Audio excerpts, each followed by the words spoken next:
Earth was once inhabited by reptiles that evolved to dominate land ecosystems for over 160 million years.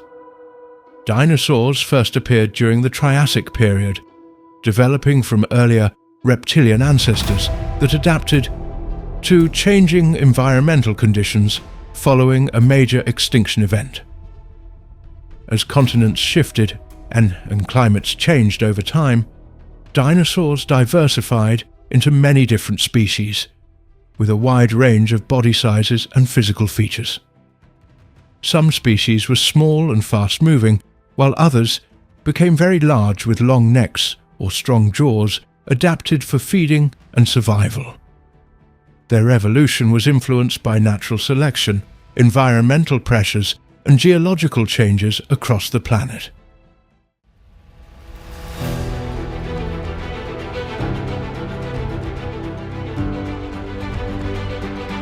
The Permian extinction was the most devastating mass extinction event known in the history of Earth. It took place around 252 million years ago and marked the boundary between the Permian period and the Triassic period. Before this catastrophe, Earth was filled with a wide variety of living things. Vast forests covered large regions of the continents, oceans were rich with many different forms of marine life, and ecosystems had developed over millions of years into complex networks of plants and animals.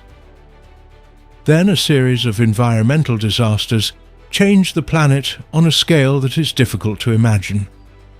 Scientists estimate that the overwhelming majority of marine species disappeared during this event.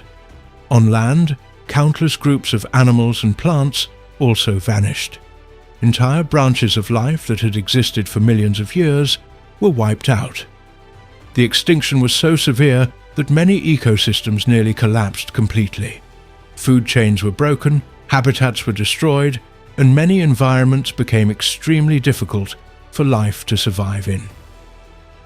The world that emerged immediately after the Permian extinction looked very different from the one that had existed before it. The recovery was not quick. It did not happen within a few years, centuries, or even a few thousand years. Instead, the rebuilding of life took millions of years. During this long period, Earth experienced environmental instability, changing climates, and repeated challenges that slowed the return of biodiversity. In the aftermath of the extinction, the continents were joined together into a giant landmass known as. This enormous supercontinent stretched across a huge portion of the planet. Because of its immense size, conditions in many inland regions were harsh. Areas far from the ocean often experienced extreme temperatures and dry conditions. Seasonal changes could be severe and rainfall was unevenly distributed. The atmosphere itself may have been very different from what many organisms had adapted to during earlier times. Evidence suggests that levels of carbon dioxide were unusually high. Volcanic activity released enormous quantities of gases into the atmosphere. These gases contributed to global warming and disrupted environmental conditions around the world. Temperatures rose, weather patterns changed, and ecosystems struggled to recover. One of the most important causes of the extinction and the difficult recovery appears to have been a period of extraordinary volcanic eruptions in a region now known as. These eruptions covered vast areas with lava and released tremendous amounts of carbon dioxide, sulfur compounds, and other gases. The eruptions may have continued for long periods, repeatedly disturbing the environment and making recovery difficult. The oceans suffered especially severe damage. Before the extinction, marine ecosystems were home to many groups of animals, including corals, trilobites, brachiopods, and numerous other organisms. After the catastrophe, many of these groups were either greatly reduced or completely gone. Large areas of the ocean became depleted in oxygen. Some regions may have become nearly incapable of supporting complex marine life. Low oxygen levels created a major challenge for surviving organisms. Animals that depended on oxygen-rich waters found it difficult to live and reproduce. As a result, recovery in the oceans was extremely slow. Many ecological roles remained empty for long periods. Communities of marine organisms were often simple and contained far fewer species than those that had existed before the extinction. Despite these difficulties, life did not disappear. Small populations of survivors remained in scattered habitats across the planet. These survivors became the foundation for future ecosystems. The organisms that endured the catastrophe possessed characteristics that allowed them to cope with difficult conditions. Some could tolerate environmental stress. Others reproduced quickly or could survive on a wider range of food sources. On land, many forests had been devastated. Evidence from fossil records suggests that widespread ecological disruption affected plant communities. In some regions, forests disappeared for extended periods. Without extensive vegetation, soils became vulnerable to erosion. Rivers carried sediment into lakes and seas, altering aquatic environments as well. The recovery of plant life was a crucial step in rebuilding terrestrial ecosystems. Plants form the base of most food chains on land.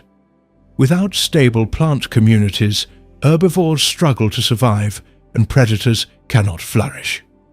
Gradually, new plant populations spread across damaged landscapes. Ferns became particularly successful in many areas. Fossils indicate that fern communities often expanded rapidly after environmental disasters. This phenomenon is sometimes called a fern spike because fossil layers from the period show an unusually high abundance of fern spores. Ferns are often capable of colonizing disturbed environments. They can grow in places where other plants have difficulty becoming established. As forests slowly returned, more complex ecosystems began to develop. Among the surviving animals on land were several groups of synapsids. Synapsids were distant relatives of modern mammals. During the Permian period, many synapsids had been important members of terrestrial ecosystems. Although numerous species disappeared during the extinction, a few lineages survived. One of the most successful survivors was, fossils of this animal have been discovered across large areas of the ancient world. For a period after the extinction, it became one of the most common land vertebrates on Earth. Its success suggests that it possessed characteristics that helped it cope with harsh environmental conditions. Lystrosaurus was a relatively sturdy animal with a beak-like mouth adapted for feeding on plants. It appears to have been capable of living in environments that may have been challenging for many other species. The abundance of its fossils indicates that it thrived during a time when biodiversity remained low. Another important survivor was, this small predator belonged to a group known as cynodonts, which were part of the evolutionary lineage that would eventually give rise to mammals. Fossils suggest that some cynodonts may have had features that allowed them to remain active under a variety of environmental conditions. The survival of these animals demonstrates that the extinction did not eliminate every branch of life.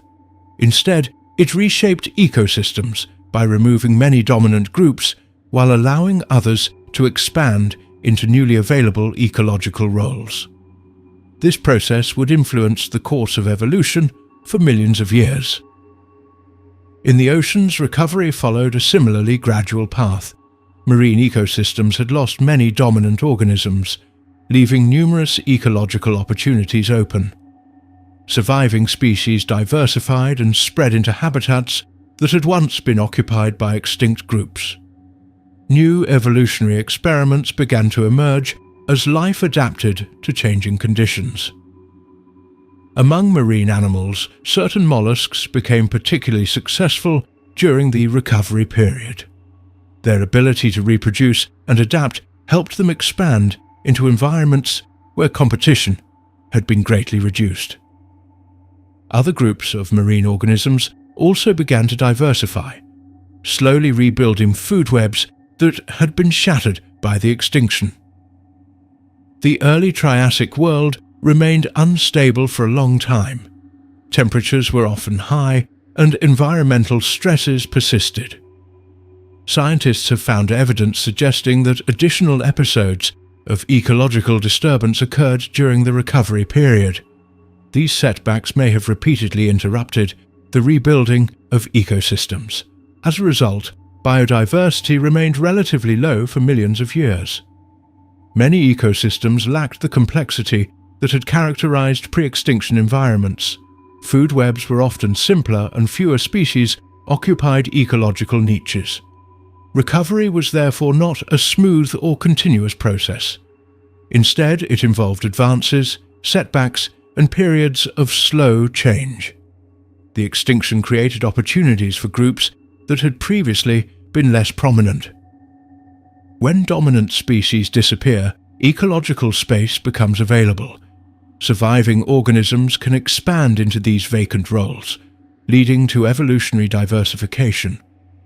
This pattern became increasingly important during the Triassic period. One group that benefited from these changing conditions was the archosaurs. Archosaurs were reptiles that would eventually give rise to dinosaurs, crocodilians, and flying reptiles known as pterosaurs. During the earliest stages of recovery, archosaurs were not yet the dominant animals they would later become. However, the environmental transformations of the post-extinction world created opportunities for their expansion. Archosaurs possessed characteristics that may have helped them succeed in the challenging climates of the Triassic. Over time, they diversified into many forms. Some became predators, while others evolved different feeding strategies. Their gradual rise marked one of the most important developments in the history of terrestrial life. The recovery period also witnessed significant evolutionary innovation. When ecosystems are disrupted, surviving organisms often encounter new challenges and opportunities. Natural selection favors traits that improve survival and reproduction under changing conditions. As a result, new adaptations can spread through populations. Evolution during the Triassic was therefore shaped by the environmental aftermath of the Permian extinction. Many lineages evolved in response to altered climates, changing habitats, and reduced competition. These evolutionary developments laid the groundwork for future ecosystems that would eventually dominate the Mesozoic era. Marine reptiles began to appear in the oceans during this period. These animals represented a major expansion of vertebrate life into marine environments. Over time, they diversified into many forms adapted for swimming, hunting, and living in ocean habitats. Their emergence reflected the continuing ecological transformation of the post-extinction world. Plant communities also continued to evolve. Seed-bearing plants expanded into many regions, contributing to the stabilization of terrestrial ecosystems. As vegetation became more widespread, soils recovered, habitats expanded, and food resources increased. This allowed herbivorous animals to diversify, which in turn supported larger populations of predators. The rebuilding of ecosystems involved countless interactions among organisms. Plants influenced soil development. Herbivores affected vegetation patterns. Predators shaped animal populations. Microorganisms recycled nutrients and supported ecosystem processes. Gradually, these interactions became more complex, leading to greater ecological stability. The fossil record provides valuable evidence for understanding this recovery. Fossils preserved in rocks from the Triassic period reveal changing communities of plants and animals. Scientists study these fossils to reconstruct ancient ecosystems and trace the return of biodiversity. Fossil evidence shows that recovery occurred at different rates in different regions and environments. Some habitats recovered more quickly than others. Coastal areas, river systems, and certain terrestrial environments may have provided refugees ways where surviving species could persist and diversify. Other regions remained environmentally stressed for much longer periods. This variation contributed to the uneven nature of recovery across the planet. Climate played a major role throughout this process. High temperatures affected ecosystems on both land and sea.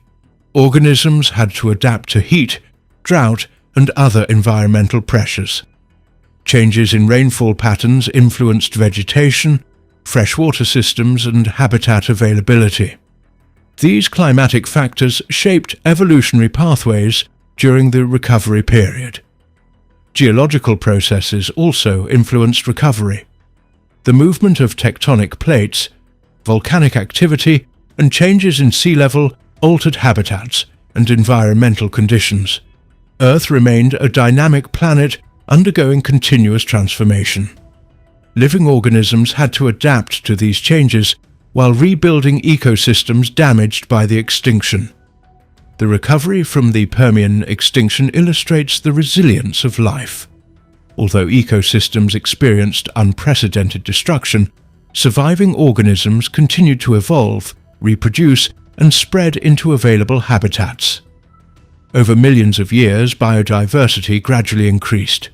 New groups emerged, old groups diversified, and ecosystems became more complex. By the middle and later parts of the Triassic period, many regions supported increasingly diverse communities of plants and animals. Food webs became more intricate, ecological interactions expanded. Evolutionary experimentation produced a wide variety of forms adapted to different lifestyles and environments. The rise of archosaurs continued during this time. Some lineages developed characteristics that would later contribute to the emergence of dinosaurs. Early dinosaur relatives appeared within ecosystems that had been shaped by millions of years of post-extinction recovery. Their eventual success was connected to environmental and evolutionary changes that began in the aftermath of the Permian catastrophe. Meanwhile, mammal ancestors continued their own evolutionary journey. Cynodonts diversified into multiple forms, developing traits that would later become important in mammalian evolution. Although these animals were not yet true mammals, they represented important stages in the history of the lineage that would eventually include modern mammals. Marine ecosystems also continued to expand in complexity. Coral-like reef communities gradually reappeared in some areas. New predator-prey relationships developed. Diverse groups of fish, mollusks, and marine reptiles occupied ecological roles across ocean environments. These developments reflected the slow rebuilding of marine biodiversity after the severe losses of the extinction event. The world that existed several million years after the Permian extinction was not identical to the world that had existed before it. Many extinct groups never returned. New evolutionary lineages occupied ecological roles once held by vanished organisms. Ecosystems were rebuilt using different combinations of species, creating a planet with a distinct biological character. The recovery transformed the course of life on Earth. The extinction removed many dominant groups and opened opportunities for survivors. Through adaptation, diversification, and ecological expansion, life gradually reconstructed complex ecosystems across the globe. The forests, rivers, deserts, coastlines, and oceans of the Triassic became stages upon which new evolutionary stories unfolded, shaped by the survivors of the greatest biological crisis in Earth's known history. The rise of the early archosaurs was one of the most important developments in the history of life on Earth. It took place during a time when the planet was recovering from the most severe mass extinction ever known. Before archosaurs appeared, life had gone through a period of enormous destruction. Countless species of animals and plants disappeared, ecosystems collapsed, and many environments became harsh and unstable. The extinction at the end of the Permian period removed a huge number of living organisms from both land and sea. After this event, the world entered the Triassic Period, a time of recovery, change, and new opportunities for the creatures that survived. The land of the early Triassic looked very different from the modern world. Almost all of Earth's land was joined together into a giant supercontinent known as Pangaea. Vast deserts stretched across large regions, and temperatures could become extremely hot. Rainfall was often seasonal, and many areas experienced long dry periods. Rivers, lakes, and coastal environments still existed, but conditions could be difficult for many forms of life. The ecosystems that had once been dominated by earlier groups of animals were now largely empty. This created opportunities for survivors to expand into new habitats and evolve into new forms. Among the animals that survived the end Permian extinction were various groups of reptiles. Reptiles had already existed for millions of years before the extinction, but they were not the dominant land animals. Many reptile species were relatively small and occupied limited ecological roles. However, the disappearance of so many competing species created new possibilities. Reptiles began to diversify, adapting to different environments and developing new body structures that helped them survive in the changing world. The ancestors of archosaurs emerged from these reptilian lineages. At first, these animals were not giant predators or enormous plant eaters. They were generally small to medium-sized reptiles that lived in a variety of habitats. Some hunted insects while others fed on small vertebrates. Many were agile creatures capable of moving quickly across the ground. Their success came not from great size but from flexibility, adaptability, and the ability to exploit opportunities in recovering ecosystems. Archosaurs belong to a major group of reptiles whose descendants would eventually include dinosaurs, pterosaurs, and crocodilians. During their earliest history, however, they were only one among many reptile groups trying to establish themselves in the post-extinction world. The first archosaurs evolved gradually through a long process of evolutionary change. Each generation inherited traits from its ancestors, while small variations accumulated over time. Natural selection favored characteristics that improved survival and reproduction, leading to the emergence of increasingly specialized forms. One of the defining features of early archosaurs involved the structure of their skulls. They belonged to a broader group called archosauriforms, which possessed openings in the skull that reduced weight while providing space for muscles. These openings allowed for stronger and more efficient jaw function. Improved jaw mechanics could help with capturing prey, processing food, and competing for resources. Over many generations, these anatomical features became increasingly refined. The teeth of many early archosaurs were also well suited for active lifestyles. Some species developed sharp, serrated teeth capable of cutting flesh. Others possessed teeth adapted for different feeding habits. The variety of tooth shapes reflected the growing diversity of ecological roles that archosaurs were beginning to occupy. Evolution produced numerous experiments in body design, and many lineages explored different ways of living. The limbs of early archosaurs also showed important developments.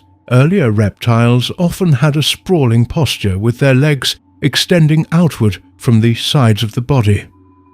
Many archosaurs gradually evolved a more upright stance. Their limbs became positioned more directly beneath the body, allowing for greater efficiency in movement. This arrangement reduced energy expenditure during locomotion and supported more active lifestyles. it also provided advantages in endurance and stability. The shift toward a more upright posture did not occur instantly. Different species displayed varying degrees of limb modification. Some retained more primitive characteristics, while others showed increasingly advanced skeletal adaptations. The fossil record reveals a complex pattern of gradual transformation rather than a sudden appearance of fully developed archosaur features. Breathing efficiency may also have contributed to the success of archosaurs.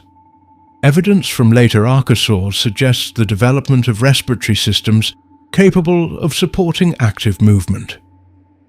Although the exact details of early archosaur respiration remain the subject of scientific investigation, many researchers believe that improvements in breathing efficiency helped these animals thrive under challenging environmental conditions. The Triassic atmosphere and climate could be demanding, making efficient oxygen use an important advantage.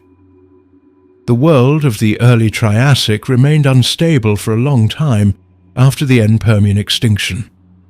Ecosystems did not recover immediately. Many regions experienced repeated environmental stresses. Temperatures fluctuated, volcanic activity influenced climate patterns, and biological communities remained in a state of change. During this period of uncertainty, evolutionary opportunities existed for animals capable of adapting to new circumstances. Archosaurs proved particularly successful in this regard. Early archosaur relatives included a variety of fascinating forms. Some species remained relatively small and lightweight. Others gradually increased in size as ecosystems became more complex. Certain lineages specialized as predators, while others evolved toward plant-eating lifestyles. This diversification laid the foundation for the remarkable evolutionary radiation that would follow later in the Triassic. Among the important early archosauriforms was a group that included animals such as Proterosaurus. These creatures lived shortly after the end Permian extinction and possessed a mixture of primitive and advanced characteristics. They had elongated bodies, strong jaws, and features that hinted at the evolutionary direction future archosaurs would take.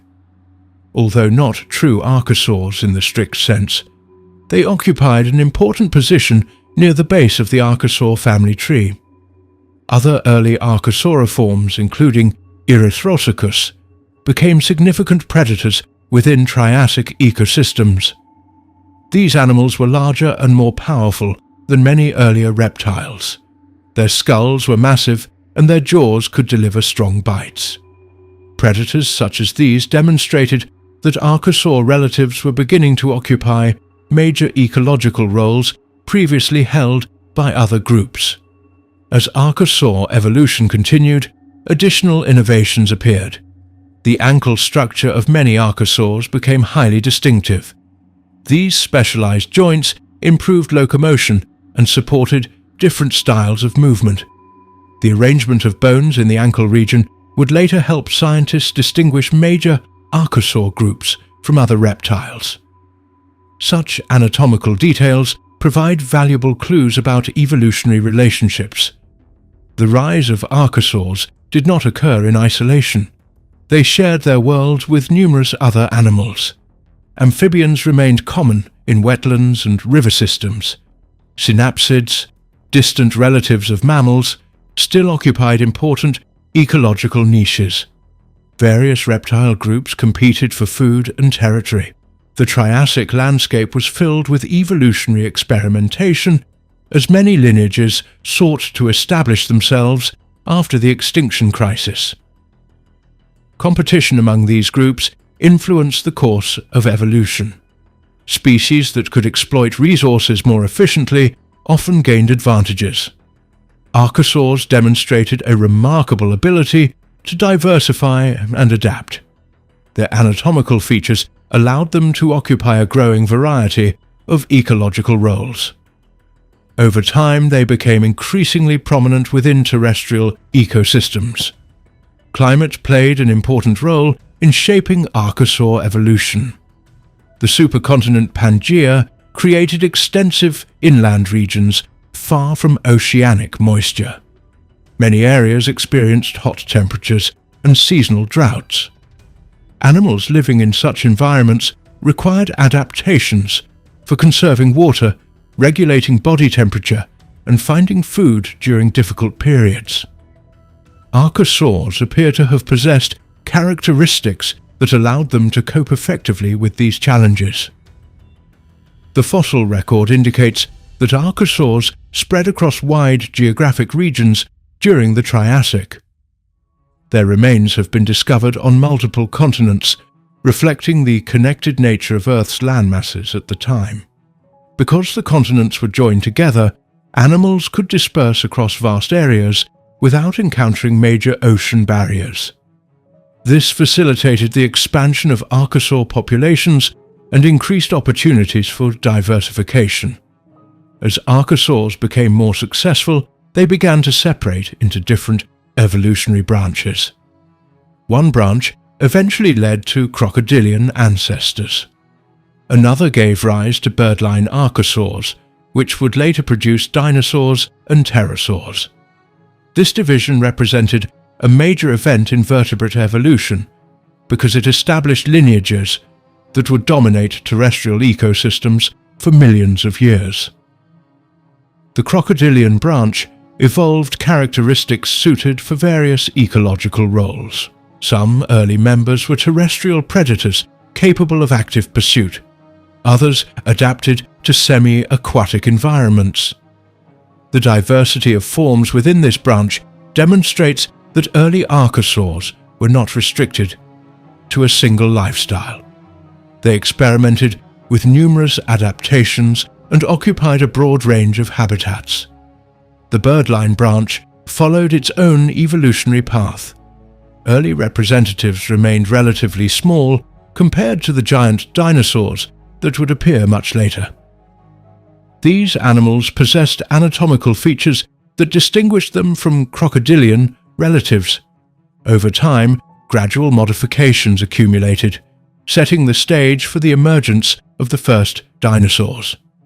The transition from early archosaurs to dinosaurs was not marked by a sharp boundary. Instead, it involved a series of evolutionary changes occurring across millions of years. Numerous intermediate species displayed combinations of traits associated with both ancestral archosaurs and later dinosaurs. The fossil record reveals a branching evolutionary pattern rather than a simple linear progression. One important aspect of archosaur success involved reproduction. Like other reptiles, they laid eggs. Eggs provided protection for developing embryos and allowed reproduction away from aquatic environments. This reproductive strategy supported colonization of diverse terrestrial habitats. Nesting behavior, parental care, and other reproductive adaptations likely varied among different archosaur groups. The vegetation of the Triassic also influenced archosaur evolution. Forests, seed ferns, conifers, cycads, and other plants formed the basis of terrestrial food webs. Herbivorous animals fed upon this vegetation, while predators hunted herbivores and smaller carnivores. As plant communities recovered from the end Permian extinction, opportunities expanded for animals occupying different feeding niches. Small archosaurs often hunted insects and other invertebrates. Insects themselves underwent significant diversification during the Triassic. The abundance of arthropods provided food resources for many small vertebrates. Access to reliable food sources may have supported population growth and evolutionary diversification among early archosaurs. Predation pressures also shaped archosaur development. Animals needed effective methods for capturing prey while avoiding becoming prey themselves. Improvements in speed, agility, sensory perception, and defensive structures offered survival advantages. Natural selection continually favored traits that enhanced fitness within specific environments. The senses of early archosaurs likely contributed to their success. Their skull anatomy suggests relatively advanced sensory capabilities compared to some earlier reptile groups. Good vision, effective hearing, and a strong sense of smell would have aided hunting, navigation, and social interactions. Sensory adaptations often play a crucial role in the evolutionary success of animal groups. Body size varied considerably among archosaurs and their relatives. Some remained small throughout their evolutionary history, while others evolved larger forms. Size influenced feeding strategies, predator-prey relationships, and habitat use. Different body sizes allowed species to exploit different ecological niches, reducing direct competition and promoting diversification. The Triassic world experienced ongoing environmental change. Volcanic eruptions, climatic fluctuations, and shifting ecosystems created a dynamic evolutionary landscape. Species capable of adapting to changing conditions were more likely to survive and reproduce. Archosaurs repeatedly demonstrated resilience and flexibility in the face of environmental challenges. Fossils provide important evidence for understanding this evolutionary story. Paleontologists study bones, footprints, skulls, teeth, and other remains preserved within ancient rocks. Each fossil discovery adds new information about anatomy, behavior, distribution, and evolutionary relationships. Advances in technology have allowed researchers to examine fossils in greater detail than ever before, revealing previously hidden aspects of archosaur biology. Trackways preserved in ancient sediments offer insights into movement and behavior. Footprints can reveal walking patterns, speed, group behavior, and habitat use. Some Triassic trackways indicate that certain archosaurs were capable of efficient terrestrial locomotion. These traces complement skeletal evidence and help reconstruct ancient ecosystems.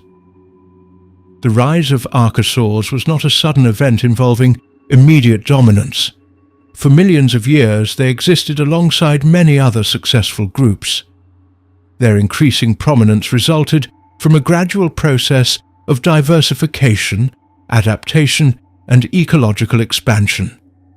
Evolution operated continuously, shaping populations through countless generations. As the Triassic progressed, archosaurs became increasingly influential within terrestrial ecosystems. New forms appeared, each possessing unique combinations of anatomical features and ecological strategies. Some specialized as predators, others as herbivores, and still others occupied intermediate feeding roles. This growing diversity reflected the evolutionary potential of the group. The emergence of true dinosaurs occurred within this broader archosaur context. Dinosaurs did not appear in an empty world. They evolved from earlier archosaur ancestors that had already developed many important characteristics. Upright posture, efficient locomotion, specialized ankle structures, and other features provided the foundation upon which dinosaur evolution would build. Early dinosaur ancestors were relatively modest animals. They did not immediately dominate ecosystems. For a considerable period, dinosaurs represented only one component of diverse archosaur communities. Nevertheless, the evolutionary groundwork established by earlier archosaurs enabled dinosaurs to expand successfully in later periods. Pterosaurs also emerged from archosaur ancestry. These remarkable flying reptiles developed wings supported by elongated fingers and became the first vertebrates to achieve powered flight. Their origins illustrate the extraordinary evolutionary versatility present within the archosaur lineage. From small terrestrial reptiles arose animals capable of conquering the skies. Modern crocodilians represent another enduring archosaur legacy. Although living crocodiles, alligators, caimans and gharials differ significantly from many of their ancient relatives, they retain key archosaur characteristics. Their existence provides a living connection to a lineage that originated during the Triassic. Birds also belong within the archosaur family tree. Modern research has demonstrated that birds evolved from dinosaur ancestors, making them living representatives of a branch whose origins trace back to the earliest archosaurs. Every bird alive today carries within its anatomy evidence of this deep evolutionary heritage. The rise of early archosaurs therefore represents far more than the appearance of a new reptile group. It marks the beginning of an evolutionary history that would shape terrestrial ecosystems for immense spans of geological time. Starting as relatively small reptiles navigating a recovering post-extinction world, archosaurs gradually acquired adaptations that enabled extraordinary diversification. Their descendants would include giant dinosaurs, swift predators, massive herbivores, flying reptiles, crocodilian hunters, and eventually the birds that inhabit nearly every corner of the modern planet. Throughout the Triassic period, archosaurs continued expanding into new habitats and ecological roles. Their evolutionary success emerged through countless small changes accumulated across generations. Environmental challenges, competition, opportunity, and natural selection all contributed to their development. The story of their rise reveals how life can recover after catastrophe, how new groups emerge from surviving lineages, and how seemingly modest animals can become the ancestors of some of the most significant creatures in Earth's history. During the early part of the Triassic period, life on Earth was still recovering from the devastating events that had taken place at the end of the Permian period. Vast numbers of species had disappeared, ecosystems had been disrupted, and many environments had become difficult places for animals and plants to survive. Yet over time, life slowly began to spread again across the continents, rivers, lakes, coastal regions, and dry inland areas. New groups of animals appeared, and some of these groups would eventually become the dominant land animals of the Mesozoic era. Among the many reptiles living during this time was a group known as the archosaurs. The word archosaur means ruling reptile, although when the earliest archosaurs first appeared, they were not yet the dominant animals that they would later become. They were often relatively small creatures living alongside many other reptile groups.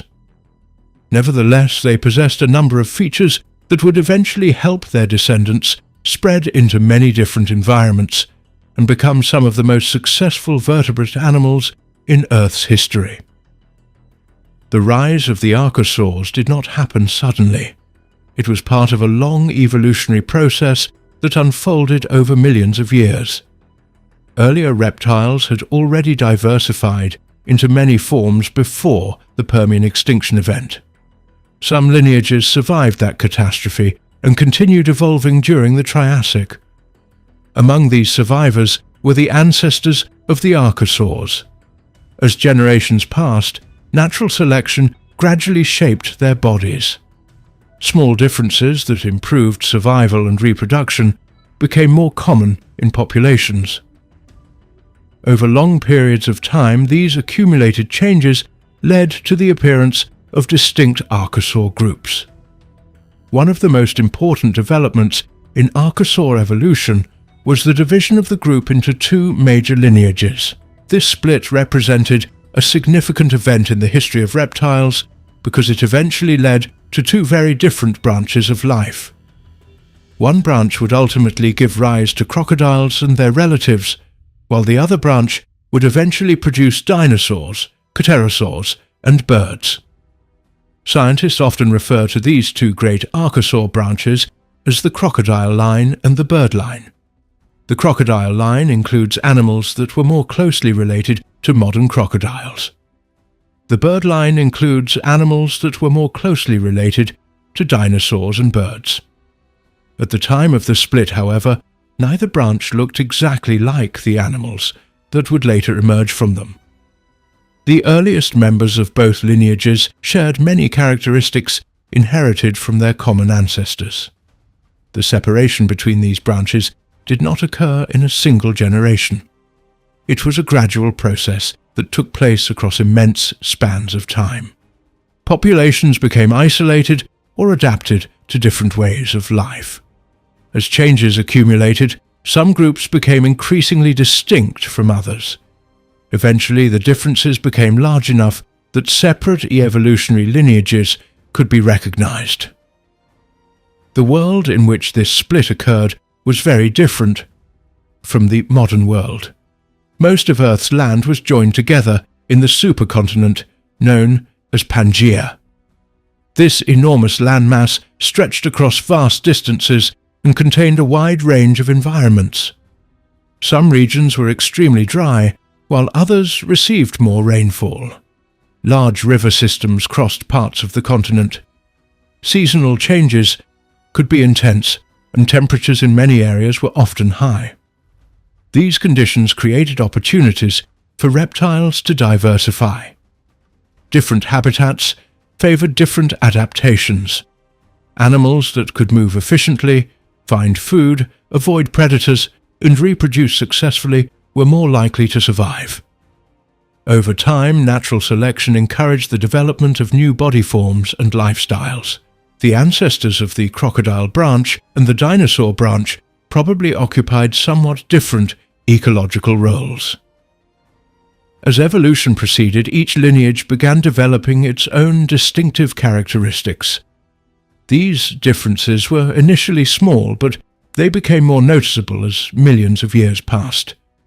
The crocodile branch, known scientifically as the Pseudosuchians, became highly diverse during the Triassic Period.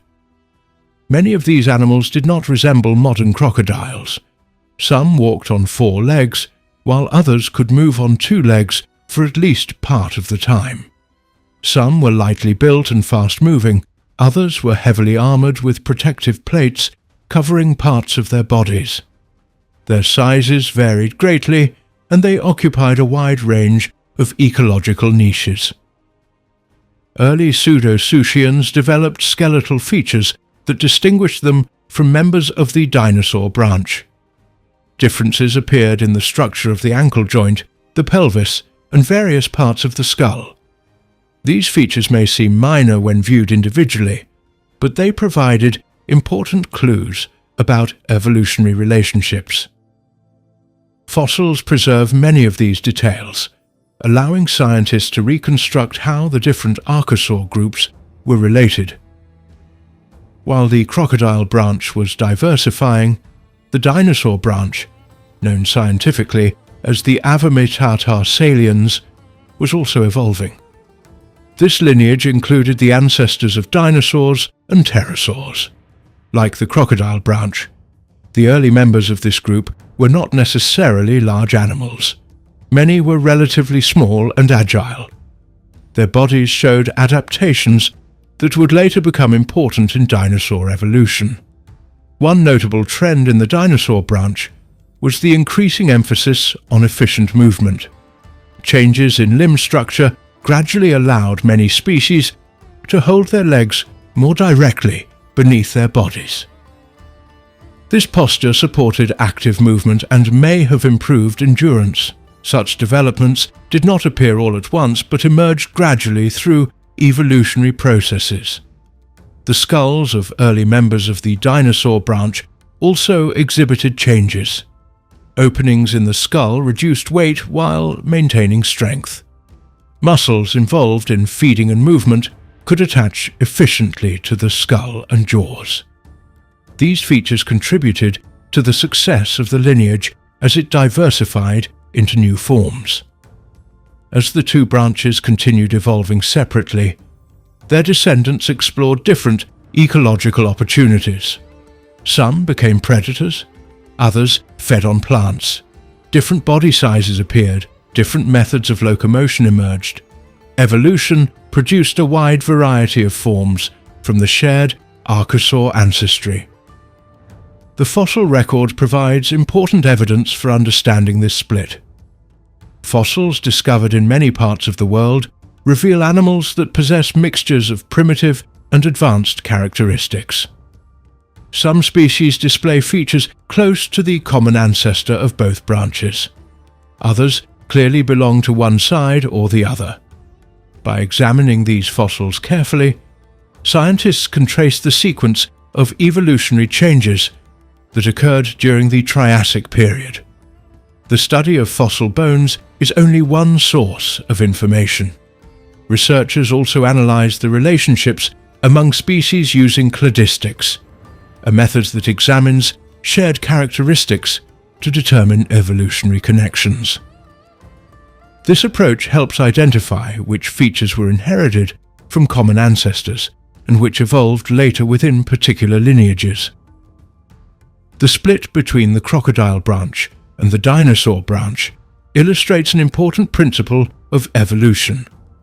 Large groups often begin with common ancestors that may appear relatively similar. Over time, different populations experience different environmental pressures and evolutionary pathways. As generations pass, these differences accumulate, producing increasingly distinct groups. The crocodile branch experienced remarkable success during much of the Triassic Period. In several regions of the world, members of this lineage were among the dominant land predators. Some species reached impressive sizes, others occupied specialized ecological roles. Their diversity demonstrates that the crocodile branch was once far more varied than the crocodilians alive today. Several pseudo-Sushian groups evolved unusual adaptations. Some possessed long legs suited for rapid movement. Others developed powerful jaws for capturing prey. Certain species were covered with extensive armor that may have offered protection against predators or rivals. These adaptations reflect the many ways evolution shaped the crocodile branch. Meanwhile, members of the dinosaur branch continued evolving in their own direction. Early dinosaur relatives remained relatively uncommon for part of the Triassic Period. However, they gradually diversified and spread into new habitats. Their anatomical features provided advantages that would later contribute to their extraordinary success. The earliest true dinosaurs emerged from within the birdline archosaurs. These early dinosaurs were generally much smaller than the giant species that would appear later. They often possessed slender bodies, long tails, and strong hind limbs. Their success did not occur immediately, but developed over long spans of evolutionary time. The divergence between the crocodile branch and the dinosaur branch also influenced the evolution of other groups. The birdline archosaurs eventually produced pterosaurs, the first vertebrates capable of powered flight. Much later, one group of dinosaurs gave rise to birds. The crocodile branch, on the other hand, eventually produced the ancestors of modern crocodiles, alligators, caimans, and gharials. Because both branches descended from a common ancestor, they still retain certain shared characteristics. Archosaurs generally possess distinctive skull openings, specialized teeth, and particular skeletal features. Even today, scientists can identify evidence of this shared ancestry by comparing modern birds and crocodilians. The relationship between birds and crocodilians may seem surprising because their appearances are so different. Yet evolutionary studies consistently show that they are each other's closest living relatives. Their common ancestry traces back to the ancient archosaurs that lived during the Triassic Period before the major split fully unfolded. The environments of the Triassic continued changing throughout this period. Climate shifts, volcanic activity, and ecological transformations influenced the evolutionary paths of many animal groups. As conditions changed, some lineages flourished while others declined. These environmental pressures helped shape the course of archosaur evolution. Competition for resources also played a role. Animals needed food, territory, shelter, and opportunities to reproduce. Species that adapted effectively to changing conditions often expanded their populations. Those unable to cope with new challenges sometimes disappeared. Such processes continually influenced the balance among different reptile groups. The anatomy of early archosaurs reveals many clues about how the split developed. Differences in ankle structure are particularly important. The crocodile branch evolved one form of ankle arrangement, while the dinosaur branch evolved another. These distinctions affected movement and became key markers for identifying fossils. The hip structure of birdline archosaurs also became increasingly significant. Changes in the pelvis and hind limbs supported efficient locomotion and contributed to later dinosaur evolution. Over millions of years, these modifications accumulated and helped define the characteristics associated with dinosaurs. Teeth provide another valuable source of information. Different feeding strategies often produce different tooth shapes. Some archosaurs possessed sharp teeth adapted for capturing prey. Others developed teeth suited for processing plant material. Fossilized teeth frequently help scientists identify species and understand their lifestyles. Growth patterns preserved within fossil bones reveal additional details. Microscopic examination of bone tissue can provide information about growth rates and metabolism. Such studies suggest that some early members of the dinosaur branch may have grown relatively quickly compared with many other reptiles. Research in this area continues to expand scientific understanding of archosaur biology. The spread of archosaurs across Pangaea allowed evolutionary innovations to appear in multiple regions. Fossils from what are now parts of South America, North America, Europe, Africa, and Asia reveal diverse archosaur communities. Although these regions are separated today, they were connected during much of the Triassic Period, allowing animals to disperse across large areas. Important fossil discoveries have been made in many countries. These fossils include early pseudosuchians, dinosaur relatives, and transitional species that help illuminate the evolutionary history of archosaurs. Each new discovery adds pieces to a complex picture that scientists continue refining.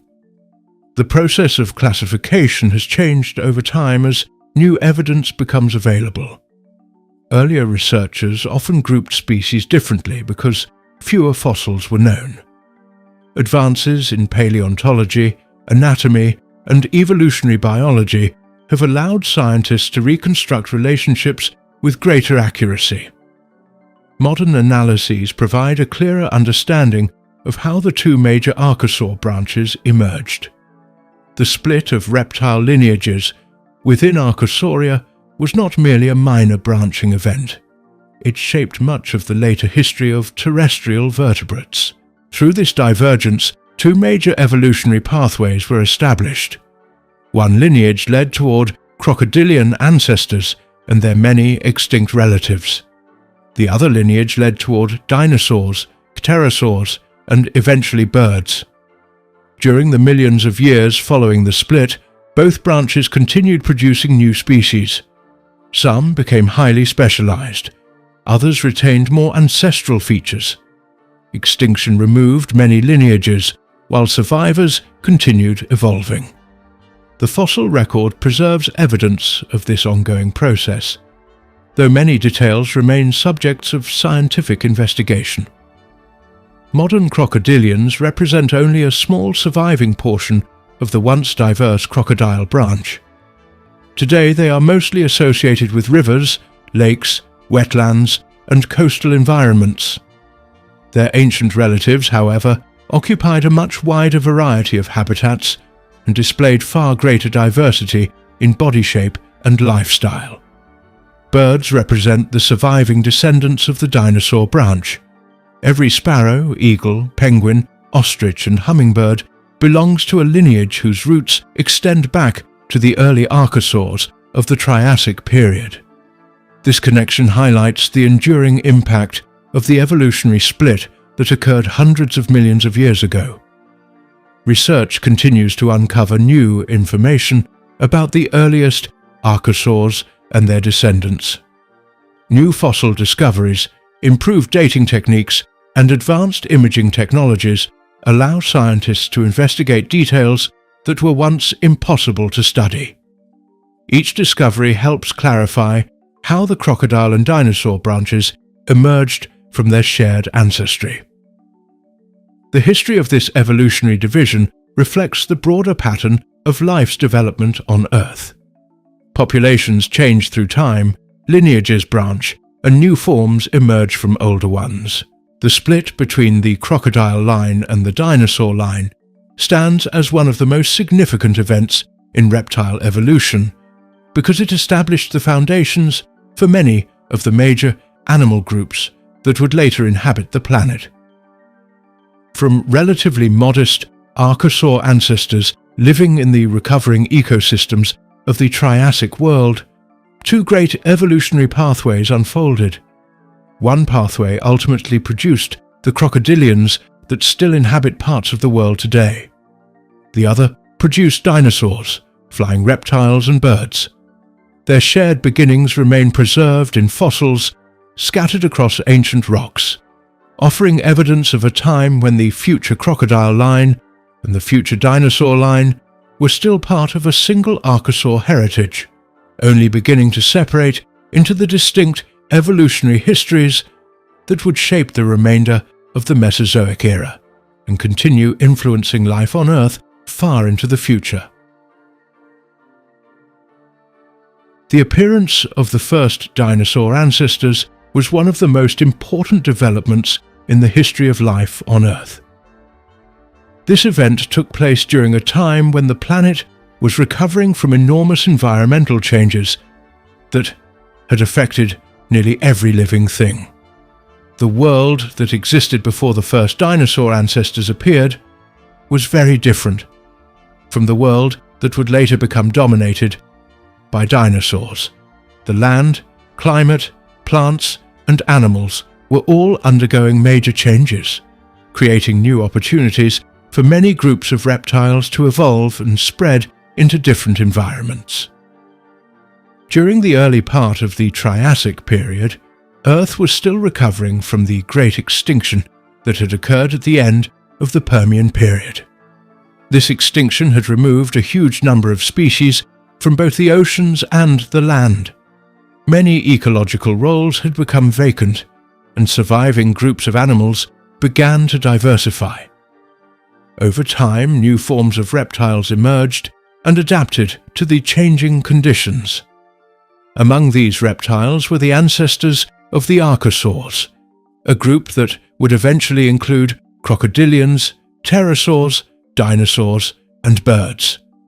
The continents of Earth were joined together in a single enormous landmass known as Pangaea. This vast supercontinent stretched across a large portion of the globe and contained extensive deserts, floodplains, forests, rivers, and coastal environments. Because there was so much continuous land, animals could spread across wide regions without encountering major ocean barriers. This allowed many groups of reptiles to expand their ranges and occupy new habitats. The climate during much of the Triassic period was generally warm. Large areas experienced long dry seasons, while other regions received more rainfall. Temperatures could become very high in some places, especially in inland regions far from the moderating effects of the oceans. Plants that could tolerate these conditions became widespread. Ferns, seed ferns, horsetails, cycads, and conifers formed the foundation of many ecosystems. These plants provided food and shelter for a growing variety of animals. Among the reptiles living during this period were small archosaur relatives that possessed characteristics which would later become important features of dinosaurs. These animals were generally lightweight and active. Many moved efficiently on land and had body structures suited for covering ground quickly. They were not true dinosaurs, but they belonged to evolutionary lineages that were gradually developing the traits that would eventually define dinosaurs. One important trend involved the position of the limbs. Earlier reptiles often had limbs that extended outward from the sides of the body. As some archosaur relatives evolved, their limbs became positioned more directly beneath the body. This arrangement improved balance and movement. Animals could walk, run, and maneuver more efficiently. Over many generations, natural selection favored body plans that supported more active lifestyles. The bones of these early reptilian ancestors also underwent gradual changes. The hip region became particularly important. In dinosaur ancestors, the structure of the pelvis began to develop in ways that improved movement and stability. The arrangement of muscles and bones allowed for stronger strides and better support of body weight. Although these changes occurred slowly over immense spans of time, they laid the groundwork for the distinctive anatomy of later dinosaurs. The skulls of early dinosaur ancestors showed developments as well. Openings in the skull reduced overall weight while providing space for powerful jaw muscles. These features were common among archosaurs and helped create stronger bites without requiring excessively heavy skulls. Different species adapted these features according to their feeding habits, leading to a variety of diets and lifestyles. Many early dinosaur ancestors were relatively small animals. Their modest size offered several advantages in the environments of the Triassic period. Smaller bodies required less food than larger ones, and often allowed animals to hide from predators more effectively. Small size also enabled quicker movement through vegetation, across open ground, and along riverbanks. As ecosystems continued to recover and diversify, these animals were able to exploit resources that larger competitors might overlook. Speed became an important characteristic of many of these reptiles. Long hind limbs, flexible joints, and lightweight skeletons allowed them to move rapidly. Quick movement helped them pursue prey, escape danger, and travel between feeding areas. Increased mobility gave certain species greater access to food sources and new habitats. Over time, these traits became more refined and widespread among lineages that would eventually give rise to dinosaurs. The earliest dinosaur ancestors likely occupied a variety of ecological roles. Some fed on insects and other small animals. Others may have consumed a mixture of plant material and animal matter. A few may have specialized in hunting small vertebrates. This diversity of feeding strategies reduced direct competition and allowed multiple species to coexist within the same environments. The landscapes they inhabited were dynamic and often challenging. Rivers shifted their courses across floodplains. Seasonal rainfall altered local habitats. Droughts affected plant growth and water availability. Volcanic activity in some regions contributed to environmental instability. Animals that could adapt to changing conditions often had better chances of survival and reproduction. Flexibility became an important advantage in these ecosystems. As evolutionary changes accumulated, some archosaur relatives developed body plans increasingly recognizable as early dinosaur forms. Their legs became longer and more upright. Their movements became more efficient. Their skeletons became better suited for active lifestyles. Although the transformation was gradual, each generation carried slight modifications that contributed to the emergence of new evolutionary possibilities. Scientists study fossil evidence to understand these developments. Fossils of early archosaurs and dinosaur relatives provide valuable information about anatomy, movement, growth, and relationships. By examining bones preserved in ancient rock layers, researchers can reconstruct evolutionary pathways extending back hundreds of millions of years. Fossils reveal that the emergence of dinosaur characteristics did not happen suddenly. Instead, it involved a long sequence of small changes occurring across many generations. Some of the most significant discoveries have come from Triassic rock formations found in regions that are now part of South America, Africa, North America, Europe, and Asia. Because these areas were connected during the Triassic Period, related species could inhabit wide geographic ranges. Fossils discovered on different continents often reveal surprising similarities, helping scientists understand how early archosaurs spread across Pangaea. One group frequently discussed in studies of dinosaur origins is the dinosauromorphs. These animals were close relatives of the earliest true dinosaurs. Dinosauromorphs displayed many features associated with later dinosaurs, including adaptations for efficient movement. Their fossils provide important clues about the transition from general archosaur ancestors to true dinosaurs. The distinction between dinosaur ancestors and the earliest true dinosaurs can sometimes be difficult to identify because evolutionary change occurs gradually. There was no single moment when one generation suddenly became a completely different type of animal. Instead, populations accumulated changes over long periods. Eventually, certain lineages possessed enough unique characteristics for scientists to classify them as dinosaurs. The growth patterns of these early reptiles also provide insight into their success. Bone tissues indicate that many were capable of relatively rapid growth compared to some earlier reptile groups. Faster growth could help young animals reach maturity more quickly and improve survival chances. Efficient growth may have contributed to the later success of dinosaurs as they diversified into numerous forms. Predators posed constant challenges for small dinosaur ancestors. Larger reptiles, early crocodile relatives, and other carnivorous animals shared the same environments.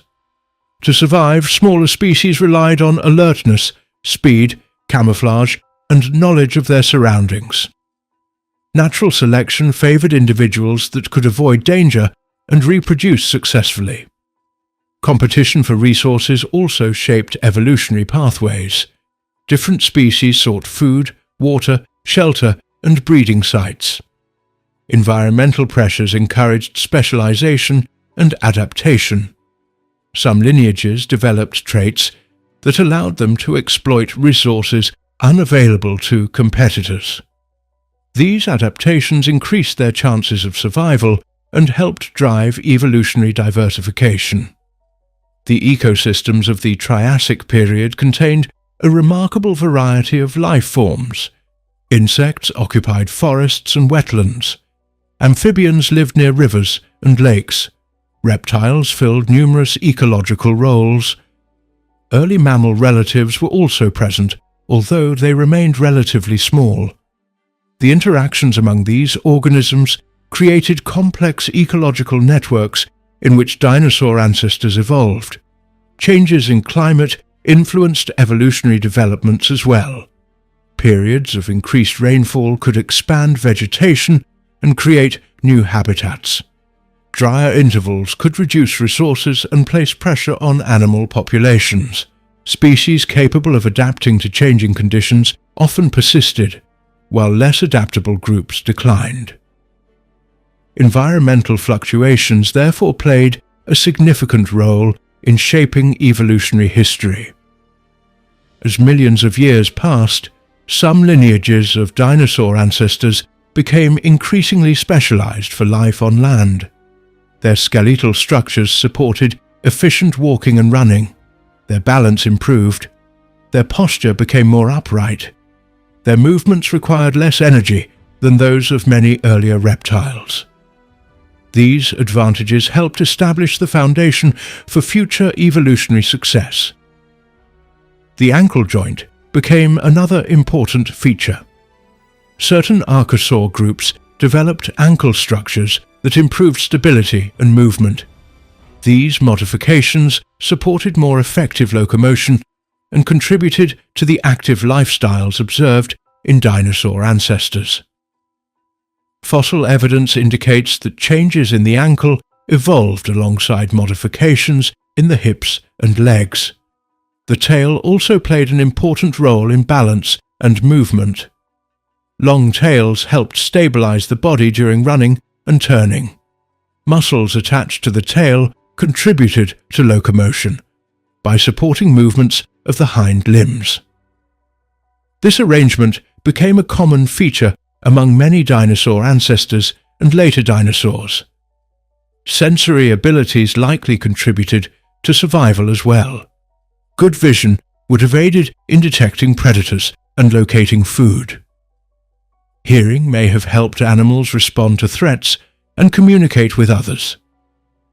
The ability to process information quickly and react effectively provided advantages in complex and competitive environments. Reproductive strategies influenced evolutionary success. Animals that produced offspring capable of surviving local conditions had greater opportunities to pass on their genes. Nesting behavior, parental care, and egg characteristics may all have varied among different species. Although direct evidence is often limited, fossil discoveries continue to provide new insights into reproductive biology. The appearance of early dinosaur traits represented the accumulation of many interconnected changes rather than a single transformation. Modifications in posture, limb structure, balance, growth, metabolism, and behavior work together to create increasingly successful animals. Each adaptation interacted with others, producing organisms better suited to their environments. Over time, lineages possessing these traits became more widespread. Their populations expanded into different habitats and geographic regions. Some occupied forested environments, while others inhabited open landscapes. Their ability to move efficiently allowed them to explore and exploit a wide range of ecological opportunities. As the Triassic period progressed, evolutionary experimentation continued. Numerous archosaur groups evolved diverse body forms and lifestyles.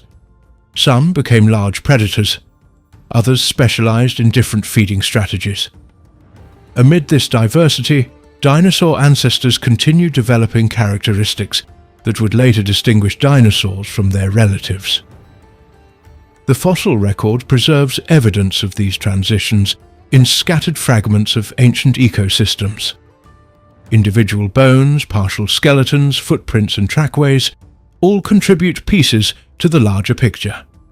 Each discovery adds information about anatomy, behavior, movement, and relationships. Together, these findings reveal a gradual evolutionary process unfolding across immense spans of time. Trackways are especially valuable because they provide direct evidence of movement. Footprints preserved in ancient sediments show how some early dinosaur relatives walked and ran. The spacing and arrangement of tracks indicate posture, speed, and gait. Such evidence supports the idea that many dinosaur ancestors were active terrestrial animals capable of efficient locomotion. The emergence of early dinosaur traits did not immediately lead to ecological dominance.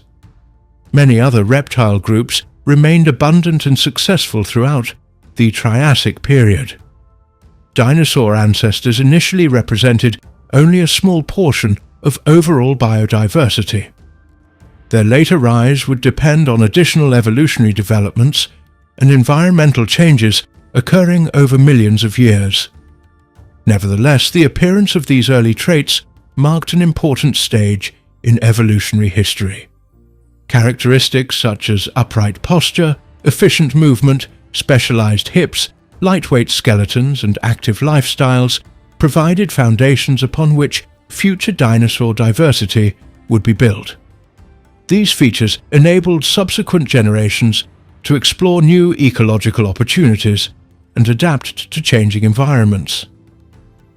As evolutionary processes continued, the descendants of these small, fast-moving reptiles diversified into increasingly distinct forms. Some lineages would eventually give rise to herbivorous dinosaurs, capable of processing large amounts of plant material. Others would produce carnivorous species adapted for hunting. Additional branches would develop unique body shapes, feeding methods, and ecological roles. The roots of all this diversity can be traced back to those early reptilian ancestors that first began displaying the traits associated with dinosaurs. The late Triassic period was a very important time in the history of Earth. It was during this distant part of the past that many of the conditions that would later help dinosaurs spread across the world were already taking shape. The Earth of the late Triassic looked very different from the planet that exists today. The arrangement of the continents was unlike the modern world. The climate was generally hotter, rainfall patterns were different, and enormous dry regions covered vast stretches of land. These environmental conditions created challenges for living things, but they also provided opportunities for certain groups of animals that were able to survive and adapt. Among these animals were the earliest dinosaurs. The late Triassic occurred approximately between 237 million and 201 million years ago. During this time, all of Earth's major landmasses were joined together into a gigantic supercontinent known as Pangaea. Instead of several separate continents divided by large oceans, much of the world's land existed as one connected mass. This arrangement had a major influence on climate, weather, and the movement of animals and plants. Because Pangaea stretched across a huge portion of the planet, many inland regions were located far away from the cooling influence of the oceans. Areas close to large bodies of water often experience more moderate temperatures because water absorbs and releases heat slowly. However, the interior of Pangaea lacked this effect. As a result, temperatures could become extremely high across large portions of the continent. Many regions experienced long periods of heat that shaped the landscape and influenced the forms of life that could survive there. The atmosphere during the late Triassic was also different from today's atmosphere. Carbon dioxide levels were generally higher than modern levels. Carbon dioxide is a gas that helps trap heat in the atmosphere. Higher amounts of this gas contributed to warmer global temperatures. The world did not have permanent polar ice caps like those that exist today. Without large masses of ice reflecting sunlight back into space, the planet remained warmer overall. The landscapes of the late Triassic often appeared dry and harsh. Large deserts stretched across extensive areas of the supercontinent. Some of these deserts were among the largest that Earth has ever experienced. Wind frequently moved sand across the land, creating dunes that could cover vast distances. Sedimentary rocks formed during this period preserve evidence of these ancient desert environments. Layers of sandstone reveal patterns left by moving sand and strong winds that shape the surface of the Earth over long periods. Rainfall was unevenly distributed across the supercontinent. Some regions received seasonal rains, while others remained dry for extended periods. In many places, wet seasons alternated with long dry seasons. Rivers could swell dramatically during rainy periods and then shrink or disappear during times of drought. This cycle created an environment that demanded resilience from plants and animals. Water was one of the most important resources for life during the late Triassic. Lakes, rivers, and temporary water sources often became centers of biological activity. Animals gathered near water whenever it was available. Plants flourished more successfully in areas where moisture was present. During dry periods, competition for water could become intense. Organisms that developed ways to conserve water gained important advantages. The vegetation of the late Triassic reflected these environmental conditions. Forests existed in some regions, especially where rainfall was more reliable, but extensive dry areas supported plants that could tolerate heat and limited water. Conifers were among the dominant trees of the time. These plants possessed characteristics that allowed them to survive under challenging conditions. Their leaves often reduced water loss, helping them remain alive during dry seasons. Seed ferns also remained important components of many ecosystems. Although they are called ferns, they produce seeds rather than reproducing in the same way as modern ferns. These plants had already existed for millions of years and continued to occupy various habitats during the Triassic. Cycads and related plants were also common. Their tough leaves and sturdy structures helped them survive in environments where water was not always abundant. Ground vegetation varied from region to region. Some areas supported low-growing plants capable of enduring heat and drought. Others contained richer plant communities where water was more available. Seasonal changes influenced plant growth. During wetter periods, landscapes could become greener and more productive. During dry periods, vegetation often became sparse. The animal life of the late Triassic was equally fascinating. Earth was still recovering from the consequences of the massive extinction event that had occurred at the end of the Permian period many millions of years earlier. That extinction had eliminated a large percentage of species living on land and in the oceans. Over time, new groups evolved and diversified, filling ecological roles left vacant by extinct organisms. Reptiles became especially successful during this recovery. Among them were archosaurs, a major group that would eventually include crocodilians, pterosaurs, and dinosaurs. Archosaurs possessed characteristics that allowed them to thrive in the warm environments of the Triassic. They became important members of terrestrial ecosystems and gradually diversified into many forms. The earliest dinosaurs emerged from among these archosaur relatives. At first, dinosaurs were not the dominant animals of the world. They existed alongside many other reptile groups that occupied similar habitats. Early dinosaurs were generally small to medium-sized animals. Many were agile and capable of moving quickly across the landscape.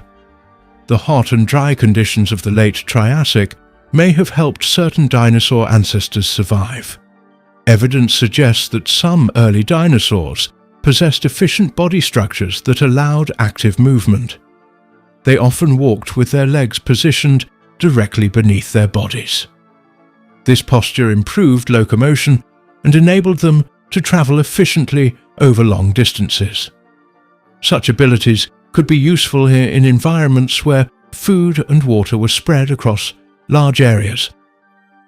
Many early dinosaurs likely needed to cover significant distances in search of resources. Dry landscapes sometimes forced animals to travel between water sources, feeding grounds and shelter. Efficient movement reduced energy expenditure and increased survival opportunities. Individuals capable of adapting to changing environmental conditions had greater chances of reproducing and passing on their characteristics.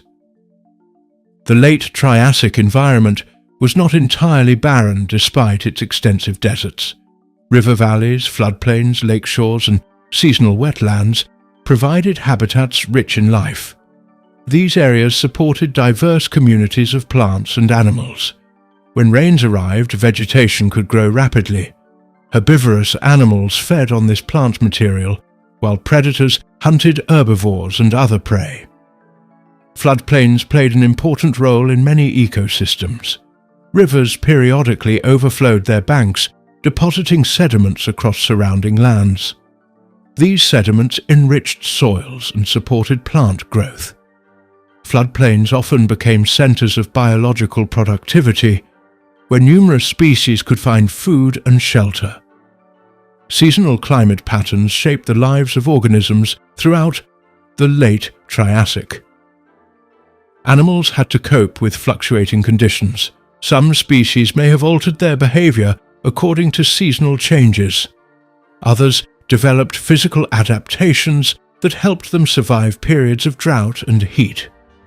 The ability to respond to environmental variation became a key factor in long-term survival. Storms could be powerful during wetter periods. Heavy rainfall sometimes caused flooding, reshaping landscapes and altering river channels. Sediments carried by flowing water accumulated in valleys and basins.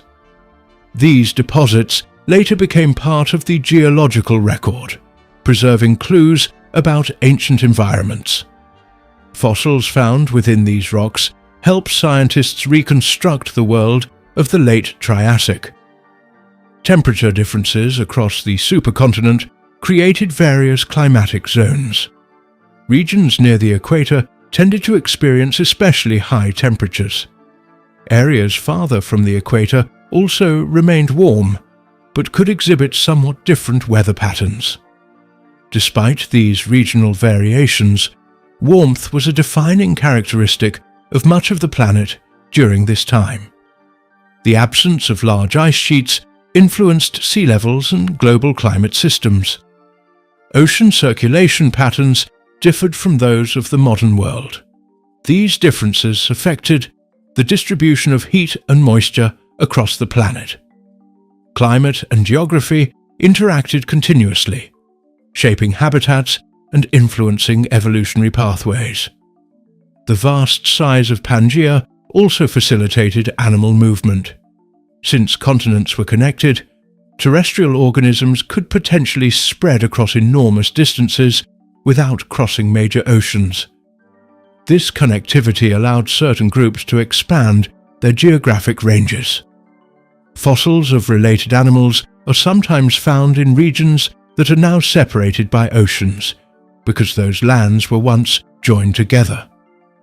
Early dinosaurs benefited from this connected world. Populations could disperse into new territories as opportunities arose. Over time, different groups adapted to local conditions and evolved distinctive characteristics. This process contributed to increasing dinosaur diversity during the late Triassic and subsequent periods. Predatory animals occupied important positions within late Triassic ecosystems. Various archosaurs hunted smaller animals, creating complex food webs. Early dinosaurs that consumed meat had to compete with other carnivorous reptiles. Success depended on factors such as speed, agility, sensory abilities, and access to prey. Herbivorous species faced their own challenges. Plant availability fluctuated according to seasonal conditions and local climate. During dry periods, food resources could become scarce. Animals capable of exploiting different food sources or traveling to new feeding areas may have gained survival advantages. The soils of the late Triassic reflected the climate. In many desert regions, soils were dry and often subject to erosion by wind. Elsewhere, river systems deposited fertile sediments that supported plant communities. Geological evidence preserved in ancient rocks provides valuable information about these environments. Features such as mud cracks, dune structures, and fossilized river channels help scientists understand climatic conditions that existed millions of years ago. Volcanic activity also influenced portions of the late Triassic world. Tectonic forces were slowly affecting the stability of Pangaea. Although the supercontinent remained largely intact, processes that would eventually lead to its breakup were beginning. Volcanic eruptions released gases into the atmosphere and contributed to environmental changes. These geological events formed part of the broader context in which early dinosaurs evolved. Life in desert regions required special adaptations. Animals needed ways to avoid overheating and dehydration. Behavioral strategies may have included seeking shade, being active during cooler parts of the day, or remaining near water sources whenever possible.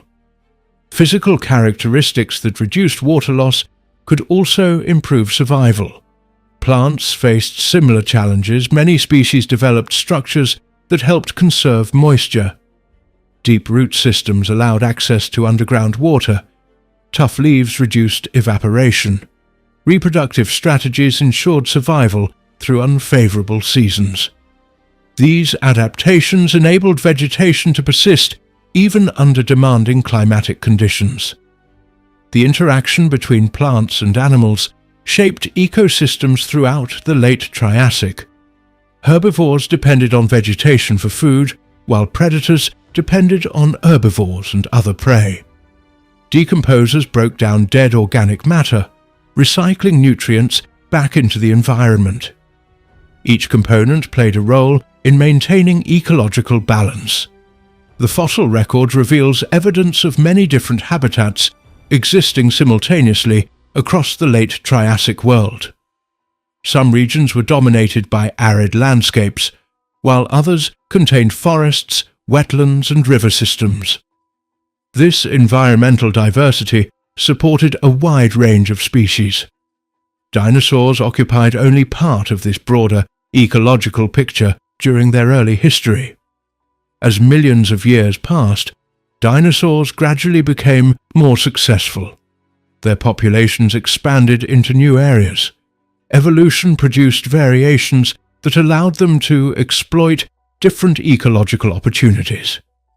Environmental conditions of the late Triassic provided the setting in which these developments occurred. The combination of warmth, seasonal rainfall, extensive dry regions, and connected landmasses created circumstances that influenced evolutionary pathways. The geography of the supercontinent affected wind patterns as well. Air masses moved across enormous stretches of land, contributing to the formation of dry interior climates. Moisture from coastal regions often did not penetrate deeply into continental interiors. This process helped maintain desert conditions across large areas. Wind erosion shaped landscapes and transported sediments over long distances. Many river systems were temporary or seasonal. Water flow could increase dramatically after rains and decline during droughts. Organisms living near such rivers needed to adapt to changing conditions. Seasonal flooding sometimes created opportunities for plant growth and reproduction. When water retreated, different challenges emerged. Lakes varied in size and permanence. Some persisted for long periods, while others expanded and contracted according to climate fluctuations. Lake environments supported fish, amphibians, reptiles, and numerous other organisms. Sediments accumulating at the bottoms of lakes preserved valuable records of environmental history. Insects were abundant during the late Triassic and played important ecological roles. They served as food for many animals and contributed to pollination and decomposition processes. Although flowering plants had not yet appeared, insects interacted with existing vegetation in various ways. Their presence added complexity to terrestrial ecosystems. Small vertebrates also occupied diverse niches. Early mammals and their relatives existed alongside reptiles and dinosaurs. These animals often remained relatively small but demonstrated important evolutionary developments. They formed part of the rich biological communities that inhabited late Triassic landscapes. The daily lives of early dinosaurs were shaped by environmental pressures. Finding food, locating water, avoiding predators, and reproducing successfully required constant adaptation. Climate influenced migration patterns, feeding behavior, and habitat selection. The ability to cope with heat and seasonal dryness may have contributed to the long-term success of dinosaur lineages. Over vast spans of time, environmental conditions continued to change gradually. Climate fluctuations affected ecosystems and altered distributions of plants and animals. Species responded through adaptation, migration, or extinction. Evolution operated continuously, producing new forms capable of surviving under prevailing conditions. The rocks formed during the late Triassic preserve remarkable evidence of these ancient worlds. Fossil bones, footprints, plant remains, and sedimentary structures allow scientists to reconstruct environmental conditions with increasing detail. Each discovery contributes additional information about the landscapes inhabited by the earliest dinosaurs. Trackways preserved in ancient sediments provide insights into animal movement. Footprints reveal information about body size, behavior, and locomotion. Some trackways show animals moving across wet surfaces that later dried and hardened. These traces offer direct evidence of life activities that occurred millions of years ago. The connection between climate and evolution is particularly evident during the late Triassic. Environmental pressures influenced which traits became advantageous. Characteristics that improved efficiency, endurance, resource use, and survival under hot conditions could spread through populations over generations. Natural selection shaped the development of many organisms, including dinosaurs. The world of the late Triassic was therefore characterized by extensive warm conditions, widespread dry landscapes, seasonal rainfall patterns, large deserts, active river systems, varied plant communities, diverse reptile groups, and the early stages of dinosaur evolution. Across the immense supercontinent of Pangaea, life adapted to heat, drought, changing water availability, and shifting habitats. Within these environments, the earliest dinosaurs found opportunities to survive, spread, and continue evolving as part of the dynamic ecosystems that existed during this important chapter of Earth's history. The emergence of the earliest true dinosaurs was one of the most important developments in the long history of life on Earth. These animals appeared during the late Triassic Period, a time when the world was very different from the one that exists today. The first real dinosaurs were not giant creatures that dominated every landscape.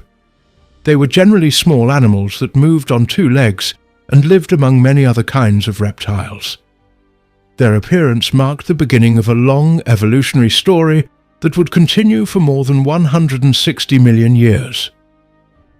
To understand how the earliest true dinosaurs emerged, it is important to look at the conditions that existed before they appeared. The world had already gone through the Great Permian mass extinction, the largest extinction event known in Earth's history. This disaster eliminated a huge number of species from both the oceans and the land. The ecosystems that survived were greatly changed, and many habitats were left empty. Over time, life slowly recovered. New groups of plants and animals spread into these open environments and began establishing new ecosystems. During the Triassic period, Earth's continents were joined together into a massive landmass known as Pangaea.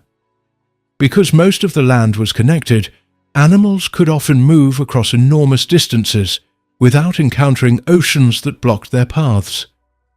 Large parts of the interior of Pangaea were dry. Many regions experienced hot temperatures, seasonal rainfall, and extensive desert conditions. Rivers, floodplains, woodlands, and coastal environments also existed, creating a variety of habitats where different forms of life could survive. The reptiles that lived during this time belonged to many different groups. Among the most important were the archosaurs. Archosaurs were a large group of reptiles that eventually gave rise to dinosaurs, pterosaurs, and crocodilian relatives. During the early part of the Triassic, archosaurs diversified into numerous forms. Some became large predators. Others developed different body shapes and feeding habits. Evolution was producing many new species as animals adapted to changing conditions.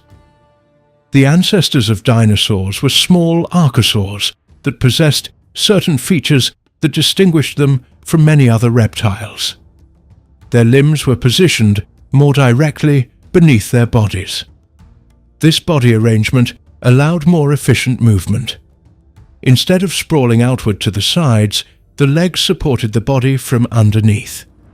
This structure helped these animals move with greater speed and endurance. Over many generations, some populations developed characteristics that would eventually define dinosaurs. Changes occurred in the hips, legs, ankles, and other parts of the skeleton.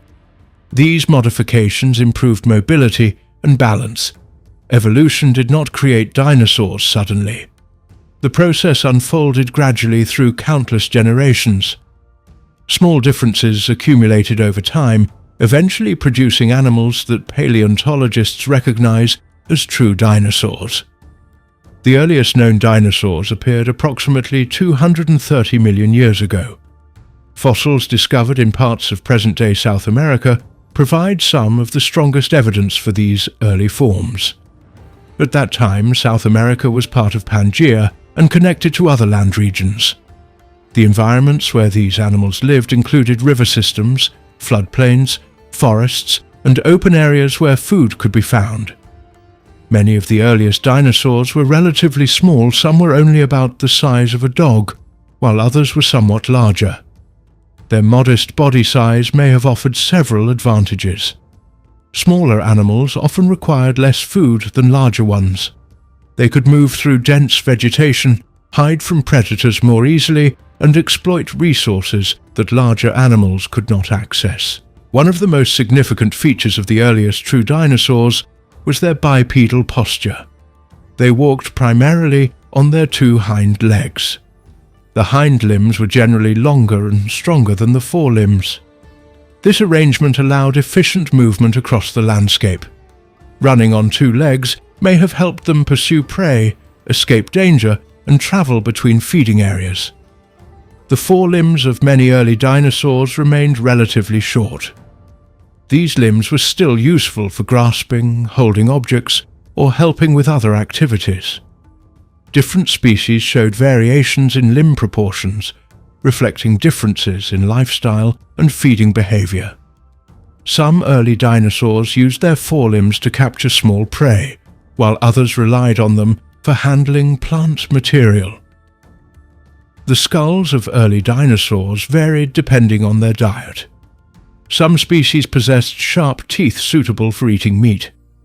Others had teeth adapted for consuming plants or a combination of plant and animal food. This dietary diversity allowed dinosaurs to occupy different ecological roles. Rather than belonging to a single lifestyle, the earliest dinosaurs already showed signs of adaptation to multiple ways of living. One of the best-known early dinosaurs is fossils of this animal were discovered in Argentina and have provided valuable information about the earliest stages of dinosaur evolution. Eoraptor was relatively small and lightly built. It moved on two legs and possessed features that indicate a close relationship to the earliest dinosaur ancestors. Scientists believe it likely fed on small animals and possibly other food sources as well. Another important early dinosaur is this species was larger than Eoraptor and had characteristics associated with predatory behavior. Herrerasaurus possessed sharp teeth, strong jaws, and powerful hind limbs. It was one of the dominant predators within its environment.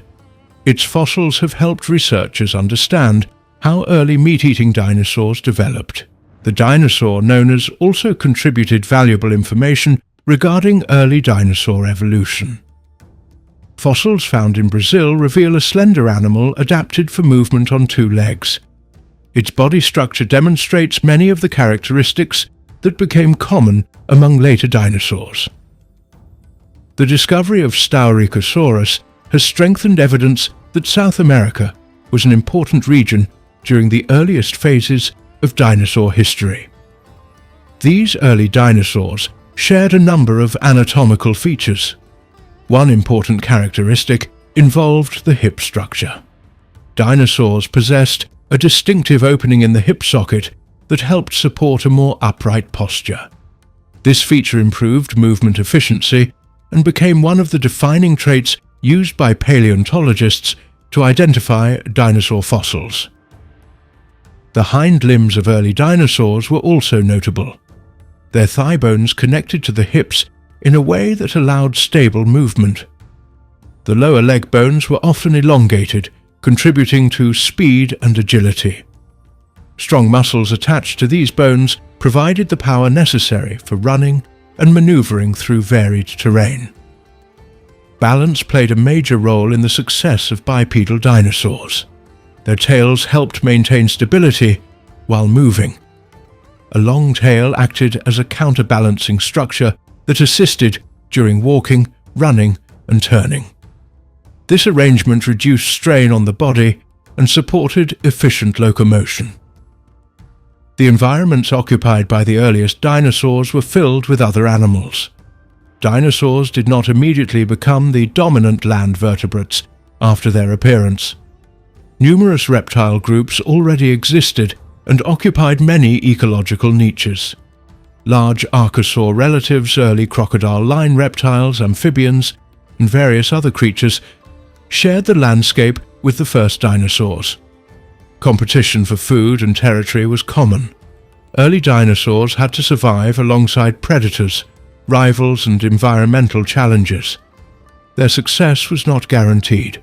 The fact that dinosaurs eventually became widespread suggests that certain characteristics provided advantages that helped them persist through changing conditions. Climate may have played an important role in shaping dinosaur evolution. The late Triassic world experienced fluctuations in temperature and rainfall. Periods of drought could affect vegetation and water availability. Animals capable of moving efficiently across large areas may have been better able to locate resources during difficult conditions. The body structure of early dinosaurs may have supported such mobility. Growth patterns also contributed to dinosaur success. Evidence from fossilized bones suggests that many early dinosaurs grew relatively quickly. Rapid growth could help young individuals reach maturity sooner and improve survival rates. Bone tissue studies have revealed signs of active growth in several early dinosaur species. The respiratory systems of dinosaurs may also have provided advantages. Some researchers believe that early dinosaurs possessed efficient breathing mechanisms that later evolved into the highly effective respiratory systems seen in birds. Enhanced oxygen intake could have supported active lifestyles and sustained movement over longer periods. As the earliest dinosaurs diversified, different evolutionary paths began to emerge. Some lineages eventually gave rise to theropods, the group that included famous predators such as many millions of years later. Other lineages led to sauropodomorphs, which eventually produced enormous long-necked herbivores. Additional branches contributed to the development of ornithischian dinosaurs. At the time of their initial appearance, however, these future distinctions were only beginning to develop. The earliest dinosaurs retained many primitive traits inherited from their ancestors. Their skeletons reveal a combination of older archosaur characteristics and newer dinosaur features. This mixture provides important evidence about evolutionary transitions. Fossil discoveries continue to improve scientific understanding of this period. Each new specimen offers clues about anatomy, behavior, growth, and relationships among species. Paleontologists carefully examine bones, rock layers, and geological contexts to reconstruct the environments in which these animals lived. The process of fossilization itself is rare. Most animals that die leave no trace in the geological record. Special conditions are required for bones to become buried and preserved. Sediment must cover remains before scavengers, weather and decay destroy them. Over long periods, minerals replace organic material and create fossils that can survive for millions of years. The fossil sites containing early dinosaurs often preserve entire ecosystems. Researchers find remains of plants, fish, amphibians, reptiles and other organisms alongside dinosaur fossils. These discoveries allow scientists to study interactions between species and understand the ecological settings in which dinosaurs evolved. Plant life during the late Triassic included seed ferns, cycads, conifers, and other vegetation. These plants form the foundation of terrestrial ecosystems. Herbivorous animals fed upon them, while predators hunted herbivores and smaller creatures. Early dinosaurs participated in these food webs in various ways, depending on their diets. Water sources were essential for survival. Rivers and lakes attracted many animals. Seasonal changes influenced water availability and affected migration patterns, feeding opportunities, and breeding behavior. Fossil evidence indicates that many early dinosaur habitats were associated with river systems where sediment accumulation favored fossil preservation. Reproduction in early dinosaurs remains an active area of research. Although direct evidence is limited, scientists believe they laid eggs. Egg-laying reproduction was common among reptiles and continued throughout dinosaur evolution. Nesting behaviors likely varied among species, though detailed information about the earliest forms remains scarce. The nervous systems and sensory abilities of early dinosaurs were important for survival.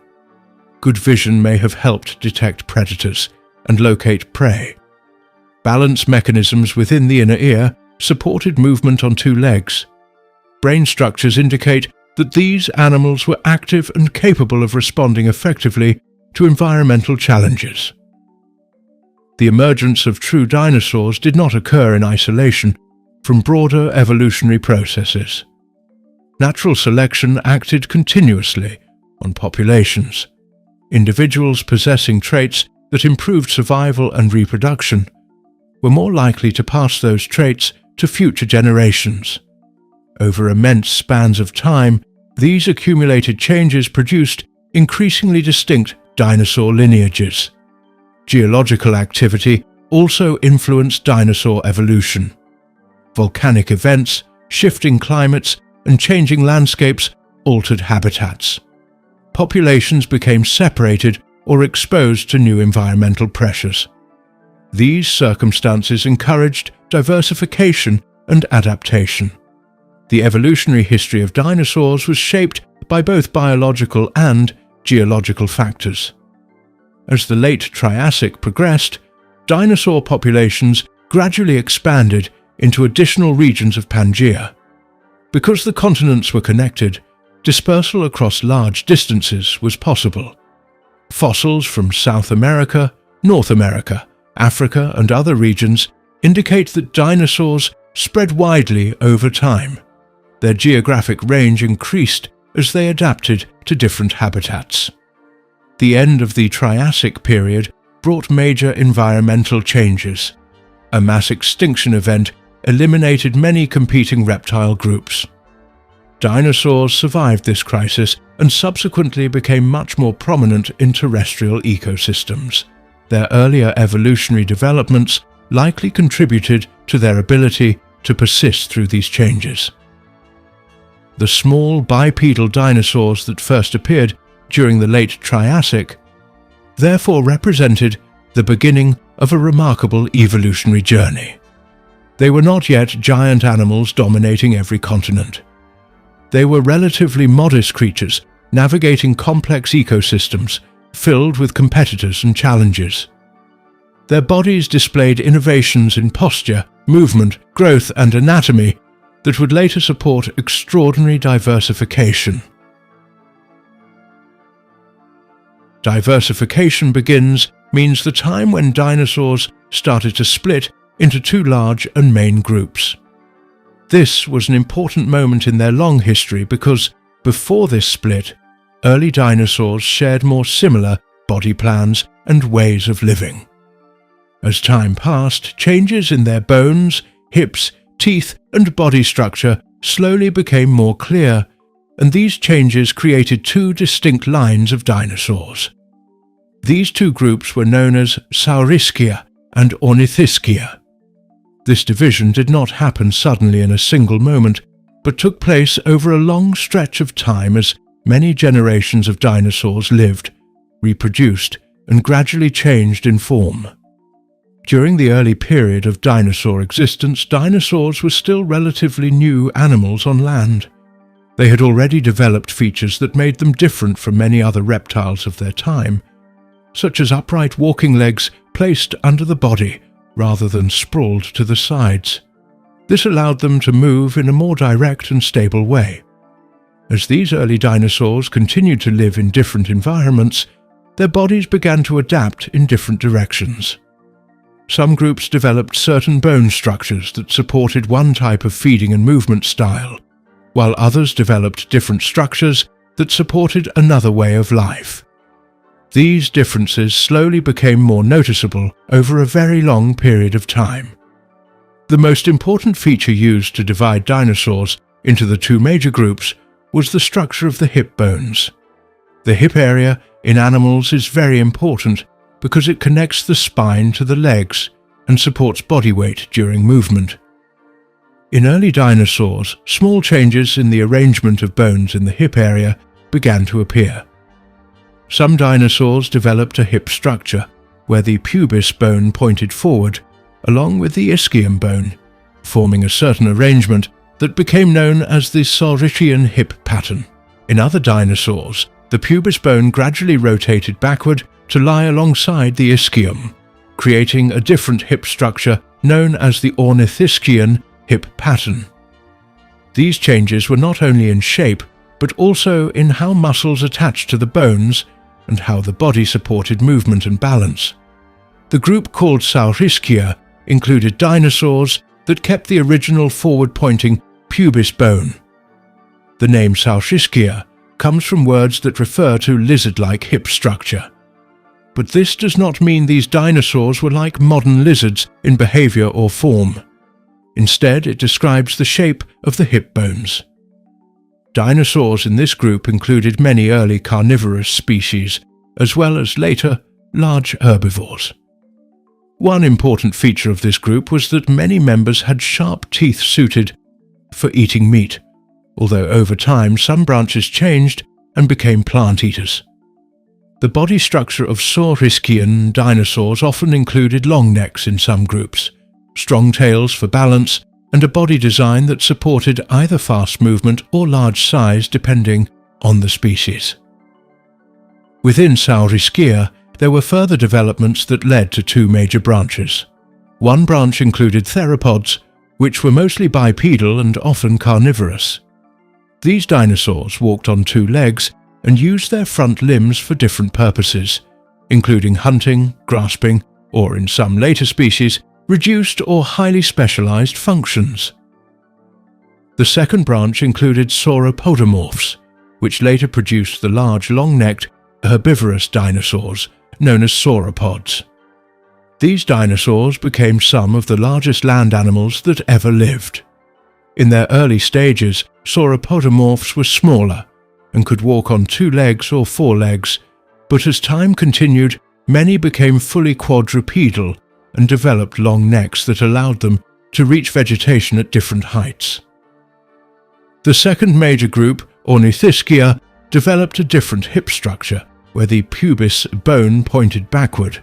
The name Ornithischia refers to bird-like hips, but again this does not mean these dinosaurs were related to modern birds.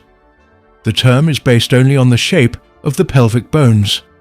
Ornithischian dinosaurs were mainly plant eaters, and their bodies adapted to this way of feeding in several important ways. Their teeth became suited for grinding plant material, and in many cases, their jaws developed complex chewing movements that allowed them to process tough vegetation more effectively. This group included a wide variety of body forms, from small, fast-moving animals to large, heavily built herbivores. The development of the backward-pointing pubis bone in Ornithischian dinosaurs was associated with changes in the digestive system and muscle arrangement. As the pelvis changed shape, it allowed more space in the body cavity for digestion. This was useful for breaking down plant material, which can be difficult to digest. Over time, Ornithischian dinosaurs developed more specialized teeth in many lineages, including teeth that were tightly packed together to form grinding surfaces. Some species also developed beaks made of hard keratin that helped in cropping plants before chewing. The split between Saurischia and Ornithischia reflects a broader pattern of change in dinosaur evolution. As dinosaurs spread into different environments across the world, they encountered different types of plants, climates, and ecological conditions. These differences created new pressures on survival, and over long periods of time, populations of dinosaurs slowly developed features that helped them survive better in their specific environments. Small differences in bone shape, tooth structure, and muscle arrangement became more important as time went on, and these differences gradually became fixed in separate evolutionary lines. The early ancestors of both Saurischia and Ornithischia likely lived during the early stages of the dinosaur era. At that time, the world was very different from modern Earth. Land areas were joined together in large continents, and climates in many regions were hot and dry. Vegetation was present, but not as dense or diverse as in later times. In such environments, small changes in body structure could make a difference in survival. Dinosaurs that could move more efficiently or feed on available plants more effectively had better chances of survival and reproduction. Over many generations, these advantages became more pronounced in different groups. Fossil evidence shows that early dinosaurs already had a mix of features that later became more specialized in either Saurischia or Ornithischia. Some early forms show hip structures that are not fully developed in either direction, suggesting transitional stages. These transitional forms are important because they show that the split between the two groups was gradual rather than sudden. As more fossils are discovered and studied, scientists can see how small changes in bone structure appeared step by step over long periods of time. The Saurischian group eventually produced a very wide range of body sizes and lifestyles. Some remained small and agile, moving quickly through their environments. Others grew into massive animals that relied on size for survival. The theropod branch in particular became highly diverse, with some species developing feathers in later stages, although this feature was not present in the earliest members. The sauropodomorph branch focused more on plant eating, and developed long necks and large bodies that allowed them to feed over wide areas without moving their bodies too much. The Ornithischian group also became very diverse over time. Many members developed body armor made of bony plates or spikes that covered parts of their bodies. These features provided protection and also influenced how these animals moved and behaved. Some Ornithischians developed structures on their heads, such as horns or crests, which were supported by changes in skull bones. These features may have been used in different ways related to behavior and communication, but their exact functions varied among species. The overall body plan of Ornithischians remained focused on plant eating, with strong jaws and specialized teeth playing an important role in their survival. The separation into Sauriskia and Ornithischia is a key part of dinosaur history because it shows how a single group of early dinosaurs gave rise to two major evolutionary directions. These directions were shaped by changes in anatomy, environment, and feeding habits over a very long time. Each group developed its own set of features that became more refined as evolution continued. The differences in hip structure remain one of the most important ways scientists classify dinosaurs, even today. As time passed, both groups continued to evolve in many directions, producing a wide variety of species that lived in different parts of the world. The fossil record shows that these dinosaurs occupied many ecological roles, including plant eaters of different sizes and meat-eating predators with different hunting styles. The diversification process that began with the split into Sauriscia and Ornithischia laid the foundation for the wide variety of dinosaur forms that appeared later in the history of life on Earth.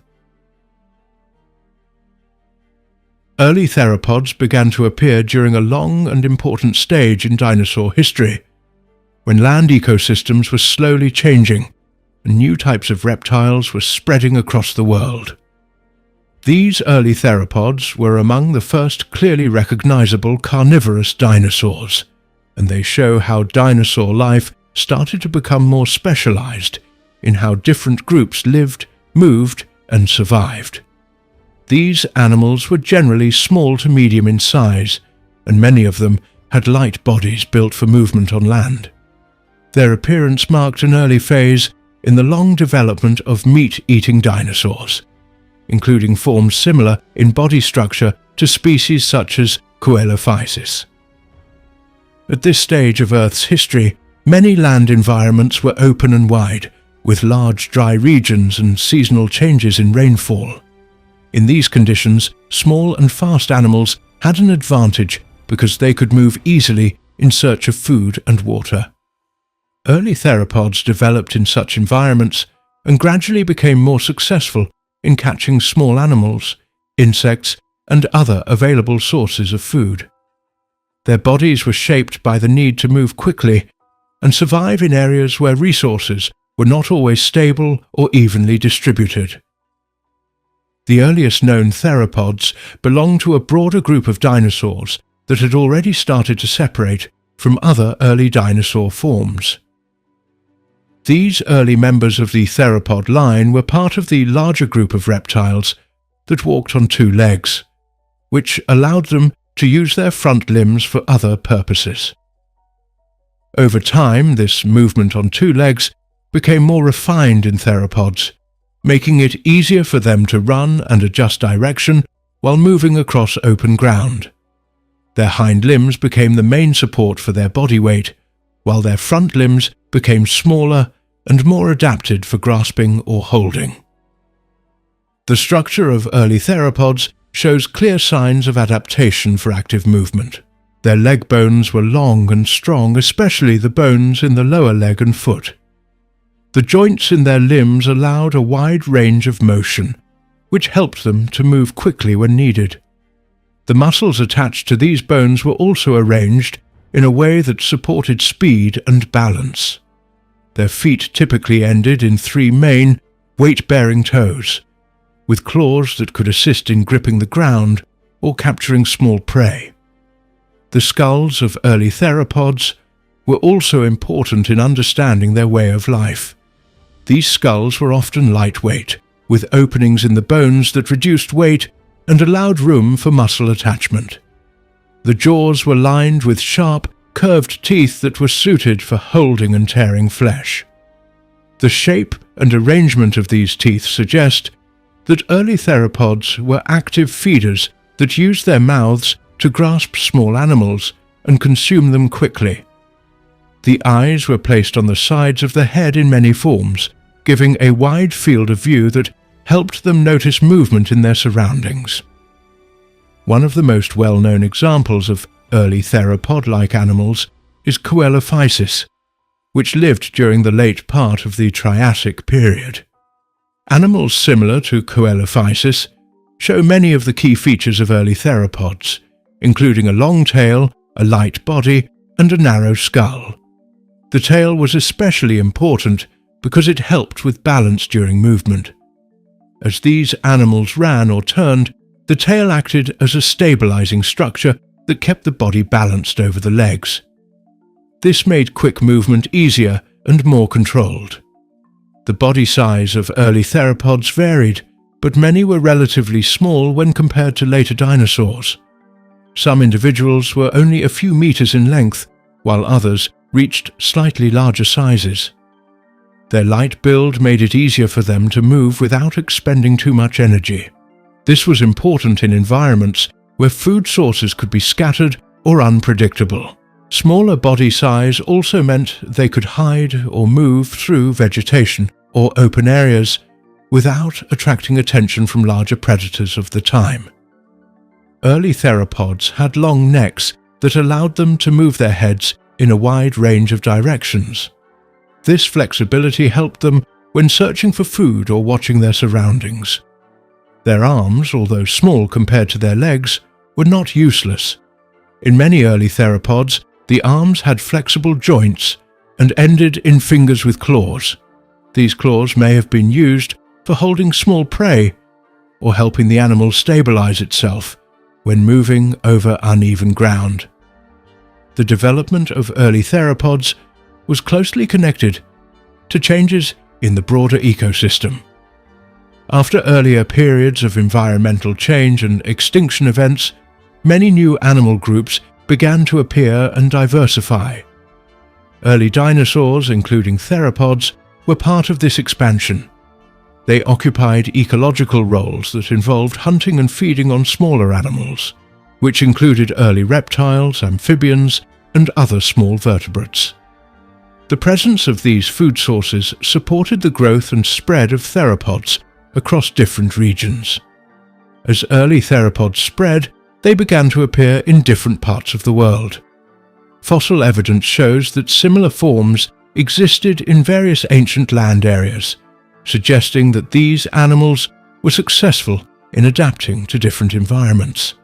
Their basic body plan remained consistent, but small differences began to appear depending on local conditions.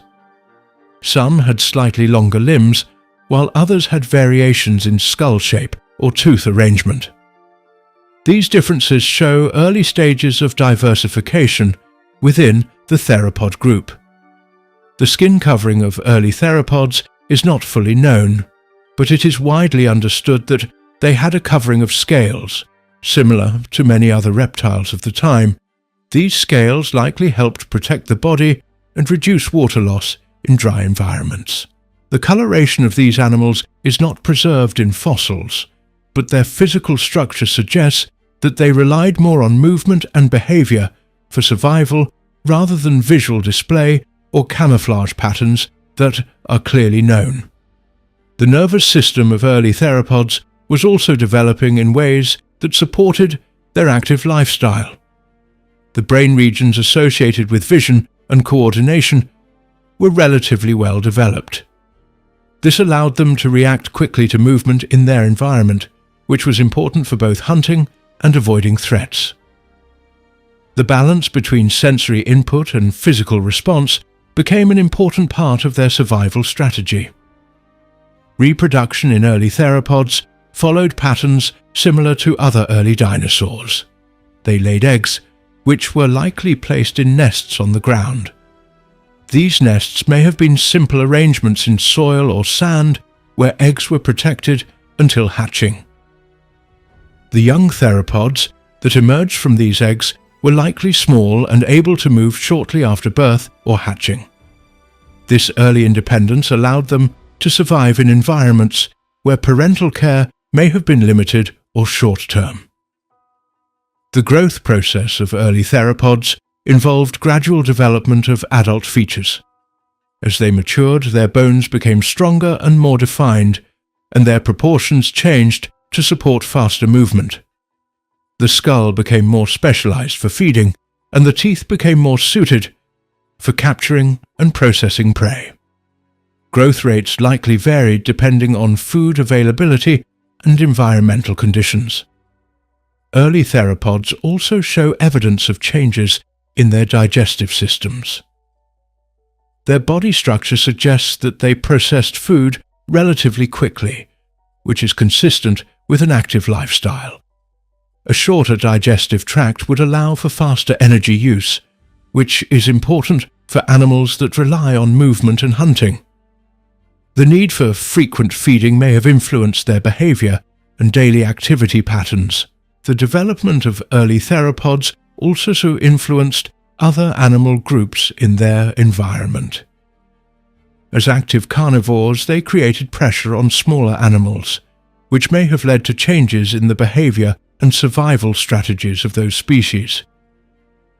This interaction between predator and prey played an important role in shaping early ecosystems and contributed to the ongoing development of biodiversity during this time. Over time, early theropods continued to change and diversify. Some lineages became more specialized in hunting certain types of prey, while others adapted to different environmental conditions. These changes were gradual and occurred over long periods of time. The basic body plan remained consistent, but small modifications accumulated, leading to a wide range of forms within the theropod group. The fossil record of early theropods provides important evidence about their existence and development. Bones, teeth, and occasional footprints help scientists understand how these animals lived and moved.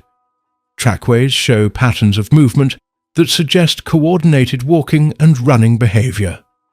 These traces also indicate that some early theropods may have traveled in groups at certain times, although the exact nature of their social behavior is still not fully known. The spread of early theropods across ancient land areas shows that they were able to adapt to different climates and landscapes. Some lived in dry regions with sparse vegetation, while others may have lived in areas with more plant growth and water sources. Their ability to survive in different conditions helped them become one of the important early groups of dinosaurs. As early theropods continued to develop, they laid the foundation for many later groups of carnivorous dinosaurs. Their body structure, movement style, and feeding behavior influenced the direction of later evolution within the theropod line. The features that appeared in these early forms became the basis for more advanced and specialized predators in later geological periods, and the early stages of this group show the beginning of that long and complex development. Early sauropodomorphs begin to appear during a long span of Earth's history, when land life is going through many gradual changes in form, movement, and feeding habits. These early animals belong to a group of dinosaurs that later give rise to very large plant-eating species with long necks and long tails. At the time when early sauropodomorphs emerge, the world is made up of connected land areas that support many types of reptiles, early dinosaurs, and other land animals that live in forests, dry regions, and open ground areas. Plant life is present in many forms, and it provides the main source of food for herbivorous animals, including the early members of this dinosaur group. The emergence of early sauropodomorphs takes place during the late Triassic Period. This time period comes after the recovery phase, following a major extinction event that removed many species from Earth. After this extinction, ecosystems begin to fill again with surviving animals and newly appearing forms of life. Among these new forms, small dinosaurs begin to become more visible in land environments. Early sauropodomorphs are part of this growing diversity of dinosaurs. They appear in regions that contain mixed environments of dry land, seasonal water sources, and vegetation patches. These early sauropodomorphs are land-dwelling dinosaurs that walk on their hind limbs while also using their front limbs for support or movement when needed. Their body structure shows early development of features that later become more specialized in larger plant-eating dinosaurs. The neck begins to show extension beyond the standard reptile body shape, allowing access to vegetation at different heights on plants available at the time. The head remains relatively small, with teeth adapted for processing plant material.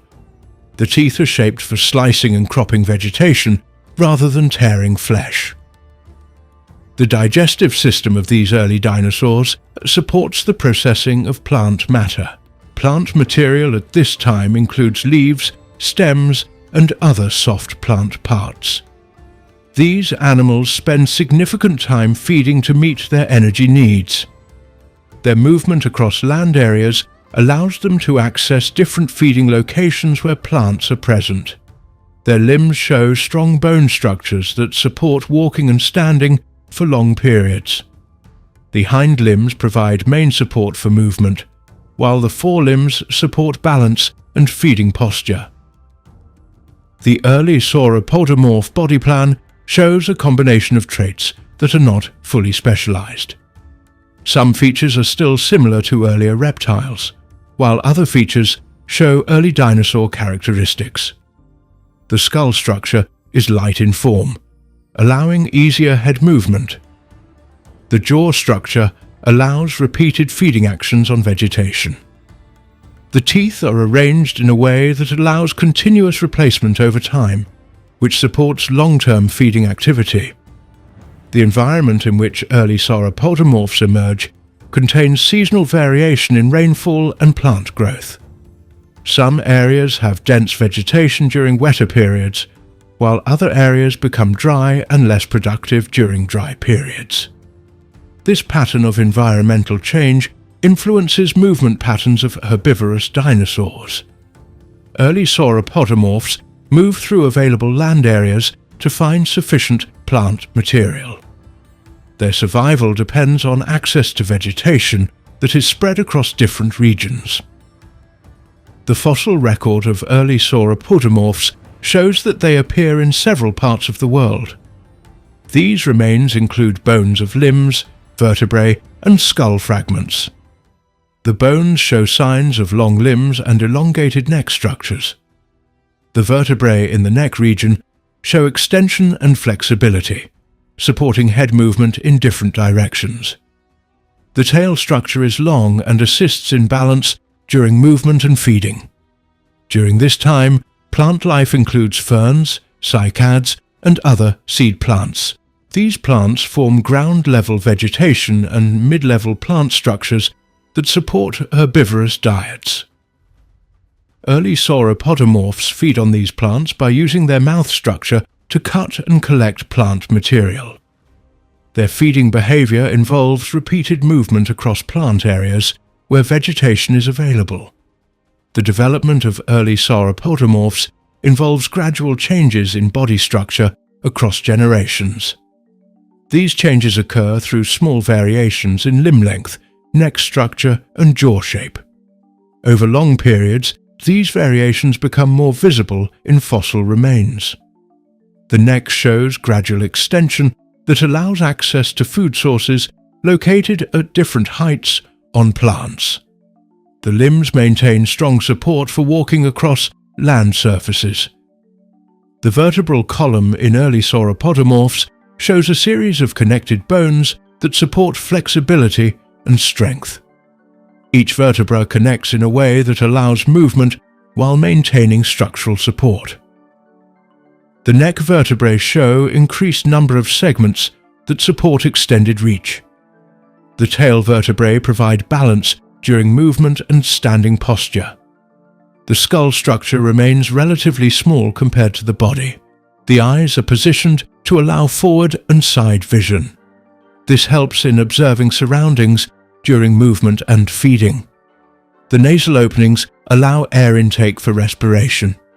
The jaw joint supports repeated opening and closing actions during feeding.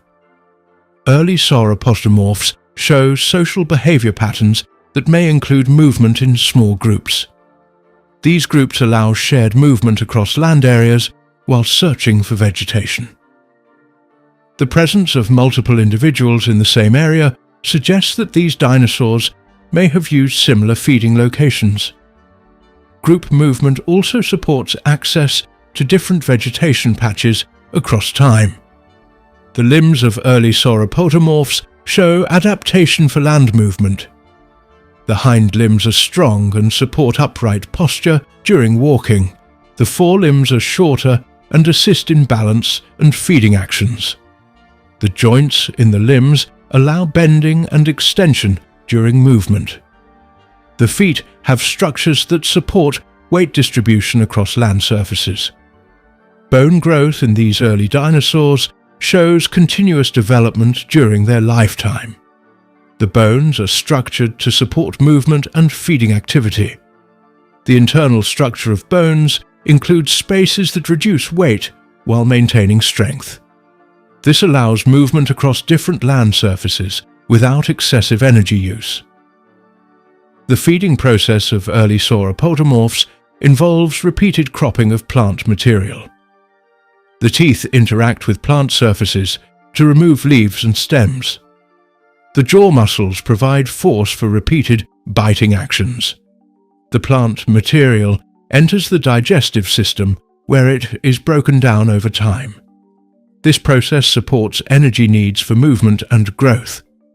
The habitat of early sauropodomorphs includes river valleys, floodplain areas, and open land regions. These environments provide access to vegetation and water sources.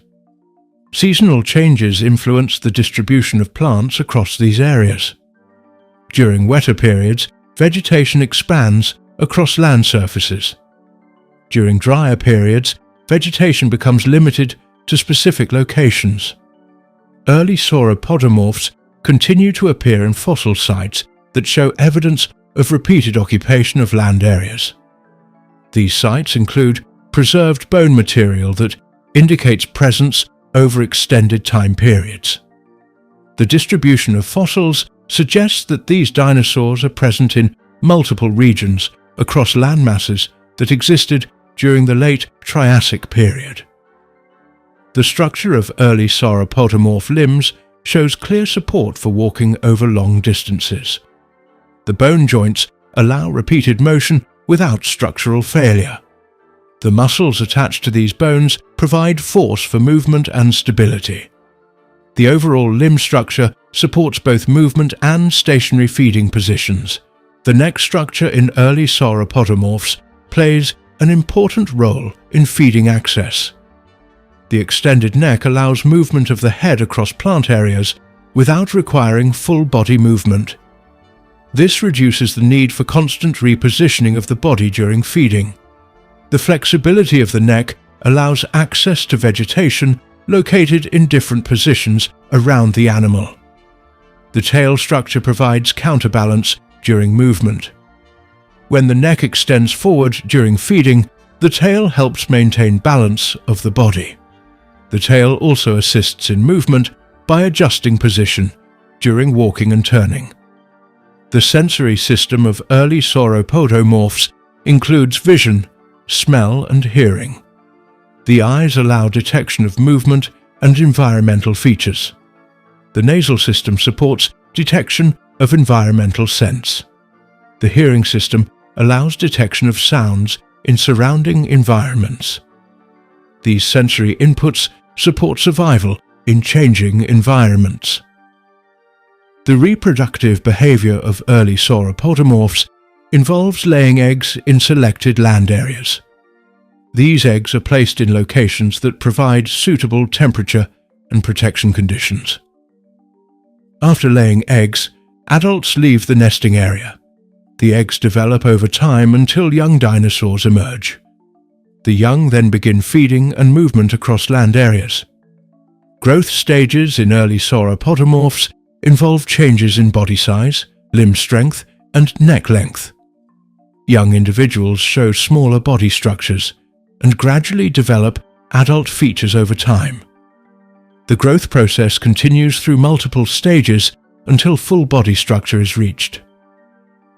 The ecological role of early sauropodomorphs involves plant feeding activity that interacts with vegetation distribution. Their feeding patterns influence plant availability in local areas. Movement across land surfaces spreads feeding impact across different regions. This contributes to ongoing changes in plant distribution patterns.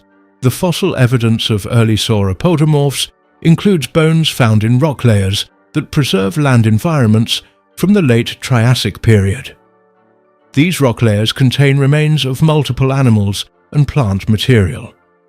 The preserved bones show details of structure and arrangement that allow reconstruction of body form. The internal structure of bones shows adaptation for weight support and movement efficiency. The outer layer of bones provides strength, while internal structures reduce unnecessary weight. This balance supports long-term movement across land environments. Early sauropodomorphs continued to diversify in form during this period. Some show longer neck development, while others maintain shorter neck structures. Limb proportions vary across different species. These variations reflect adaptation to different feeding and movement conditions in land environments. The movement patterns of early sauropodomorphs involve walking across open areas and vegetated regions. The gait involves alternating limb movement that supports steady travel across land surfaces. The body remains balanced through coordination of limb and tail movement. The digestive process in early sauropodomorphs supports breakdown of plant material over time. The stomach and intestinal system process vegetation through mechanical and chemical breakdown. This allows extraction of nutrients from plant material. The development of early sauropodomorphs represents a stage in dinosaur evolution, where plant-eating forms begin to expand in land ecosystems. Their presence increases the diversity of herbivorous dinosaurs and contributes to the overall structure of land animal communities during this time period. The end of the Triassic extinction event was a major turning point in the long history of life on Earth. It happened near the end of the Triassic period, about 201 million years ago. During this time, the planet experienced a large loss of many living groups in both land and sea environments. Many forms of life that had been common before this time disappeared or became much less common. This change opened ecological space that allowed dinosaurs to become more widespread and more important in many land environments. The process did not happen in a single moment, but over thousands of years, involving gradual and intense environmental changes that affected ecosystems across the world. Before the extinction event reached its most severe phase, Earth already had a wide variety of reptiles, early dinosaurs, amphibians, and marine organisms. Many of these groups had been developing through the Triassic period after the earlier Permian extinction event. The world at that time had large connected land areas forming a supercontinent, which affected climate and habitats. Many regions were hot and dry, and seasonal rainfall patterns influenced the distribution of plants and animals.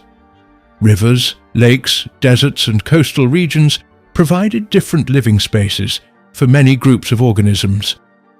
Dinosaurs had already appeared in the late Triassic, but they were still only one part of a larger collection of land animals that included other reptiles and early relatives of crocodiles. As the Triassic period approached its end, the environment began to change in ways that placed stress on many living organisms. One of the most important causes was strong volcanic activity that took place over large regions of what is now North America and other connected land areas at that time. This volcanic activity released large amounts of gases into the atmosphere. These gases included carbon dioxide and sulfur compounds. The release of these gases changed the composition of the air and affected the temperature of the planet. Carbon dioxide contributed to warming of the atmosphere over time, while sulfur gases could cause short-term cooling and also contributed to acid formation in rain. These changes did not remain local, but spread through global air circulation patterns. The increase in atmospheric carbon dioxide caused changes in temperature that affected both land and ocean environments.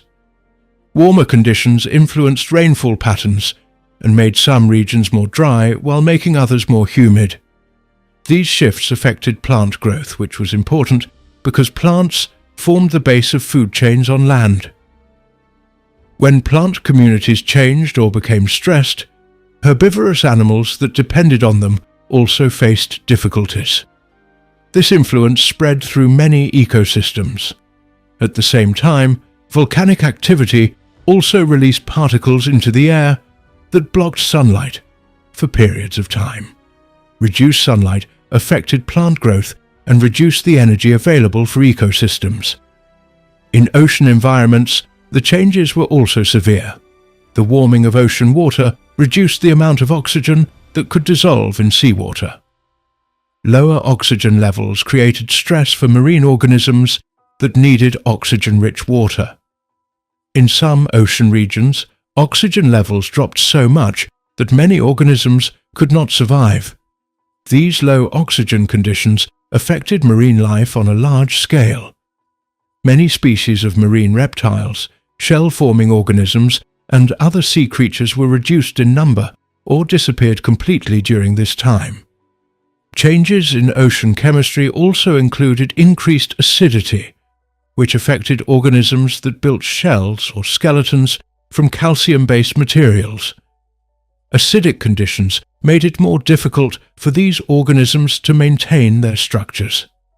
The combination of heat, changing oxygen levels, and chemical changes in oceans created unstable conditions for marine ecosystems. Coral-like organisms that built reef systems were heavily affected, and many reef structures declined or disappeared. These reef systems normally provided habitat for many marine species, so their decline also affected other organisms that depended on them. In addition, plankton communities in the ocean, which formed the base of marine food chains, were disrupted.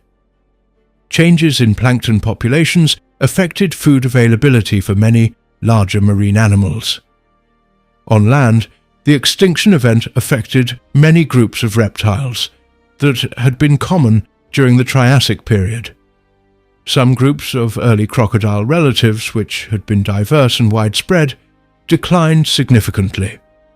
Large herbivorous reptiles that had filled important ecological roles also suffered heavy losses. Many small and medium-sized reptiles that were not part of the dinosaur group disappeared or became rare.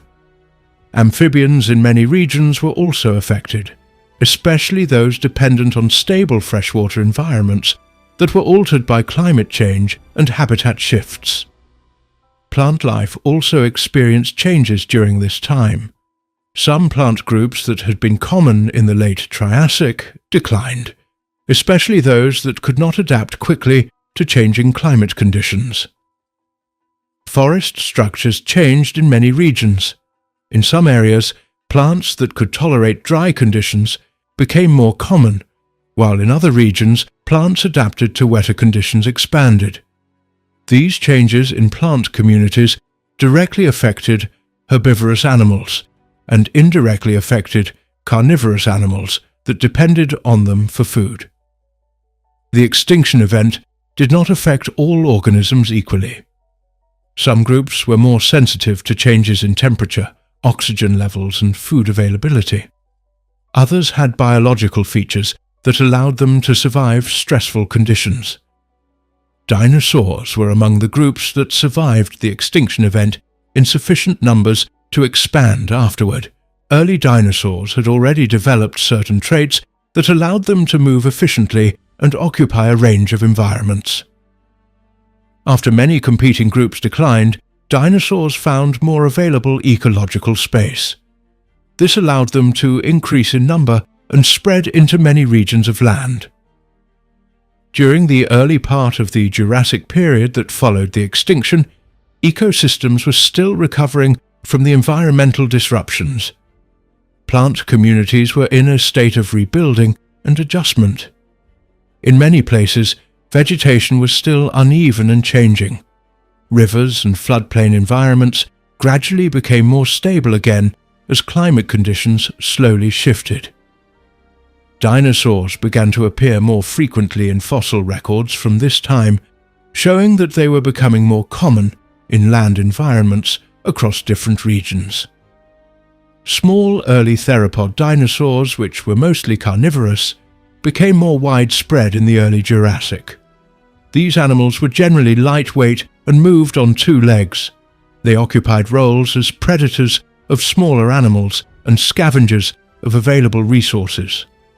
Herbivorous dinosaurs also began to increase in number, including early forms of long-necked groups that would later become more diverse. These herbivorous dinosaurs fed on available plant material and played an important role in shaping plant communities through feeding activity. The extinction event also influenced the structure of ecosystems in a long-term way. With many older reptile groups reduced or gone, ecological roles that had previously been filled by those groups became available. Dinosaurs gradually occupied many of these roles over time. This process did not happen instantly, but developed across long periods of the early Jurassic. Different dinosaur groups expanded into different habitats, including forests, river systems, and open floodplains. Over time, this led to a greater presence of dinosaurs in many ecosystems. In marine environments after the extinction event, recovery also took place. New groups of marine organisms began to increase in number. Fish species that were able to tolerate changing conditions became more common.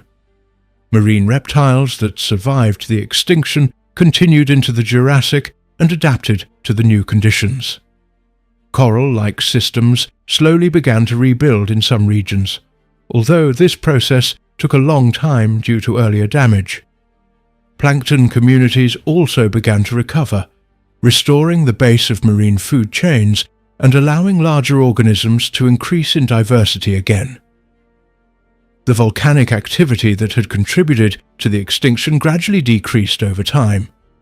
As volcanic emissions reduced, atmospheric conditions slowly began to stabilize. Carbon dioxide levels remained high for a period, keeping global temperatures elevated. Over longer periods, natural processes such as weathering of rocks and absorption by oceans helped reduce carbon dioxide levels. These processes took a long time, meaning that environmental recovery was gradual. Soil systems on land also changed during and after the extinction event. Changes in vegetation affected soil formation and stability. In some areas, erosion increased due to loss of plant cover. Over time, as plant communities recovered, soils began to stabilize again. This allowed more complex plant ecosystems to develop in different regions. The recovery of soils was important for supporting larger plant growth and more stable ecosystems. Freshwater environments, such as rivers and lakes, were also affected during the extinction event. Changes in rainfall patterns and temperature influenced water flow and water levels. Some freshwater habitats became unstable or disappeared temporarily. Aquatic organisms that depended on stable freshwater conditions were affected. As climate conditions stabilized in the early Jurassic, rivers and lakes began to return to more stable patterns, allowing freshwater ecosystems to rebuild. The long-term effect of the extinction event was a major restructuring of life on land and in the oceans. Many groups that had been common before the extinction became rare or disappeared, while other groups that survived were able to expand into new roles. Dinosaurs became more prominent in land ecosystems during this time because they were among the groups that survived and adapted to the changing conditions. Their expansion was closely linked to the reduction of other competing groups and the availability of ecological space. The changes in biodiversity during this time were complex and affected many levels of ecosystems. From microorganisms in the oceans to large land reptiles, many different forms of life experienced shifts in population size and distribution. Some ecosystems took a long time to regain stability, while others changed into new forms that were different from earlier structures. The early Jurassic period represents a phase where these changes continued to unfold as ecosystems gradually adjusted to post-extinction conditions. In many regions, fossil evidence from the time after the extinction event shows a gradual increase in dinosaur remains compared to earlier layers. This indicates that dinosaurs were becoming more common in land environments. These fossils also show that early Jurassic ecosystems were still developing and were not fully stable immediately after the extinction. Over time, more diverse dinosaur groups appeared, filling many ecological roles across different habitats. The extinction event at the end of the Triassic period marked a major change in the balance of life on Earth. Environmental disruptions caused by volcanic activity, climate shifts, ocean chemistry changes, and oxygen reduction in marine systems led to widespread loss of many organisms. The organisms that survived were those that could tolerate changing conditions or adapt to new environments. Dinosaurs were among the groups that survived and expanded in the aftermath, becoming more widespread in land ecosystems during the early Jurassic period.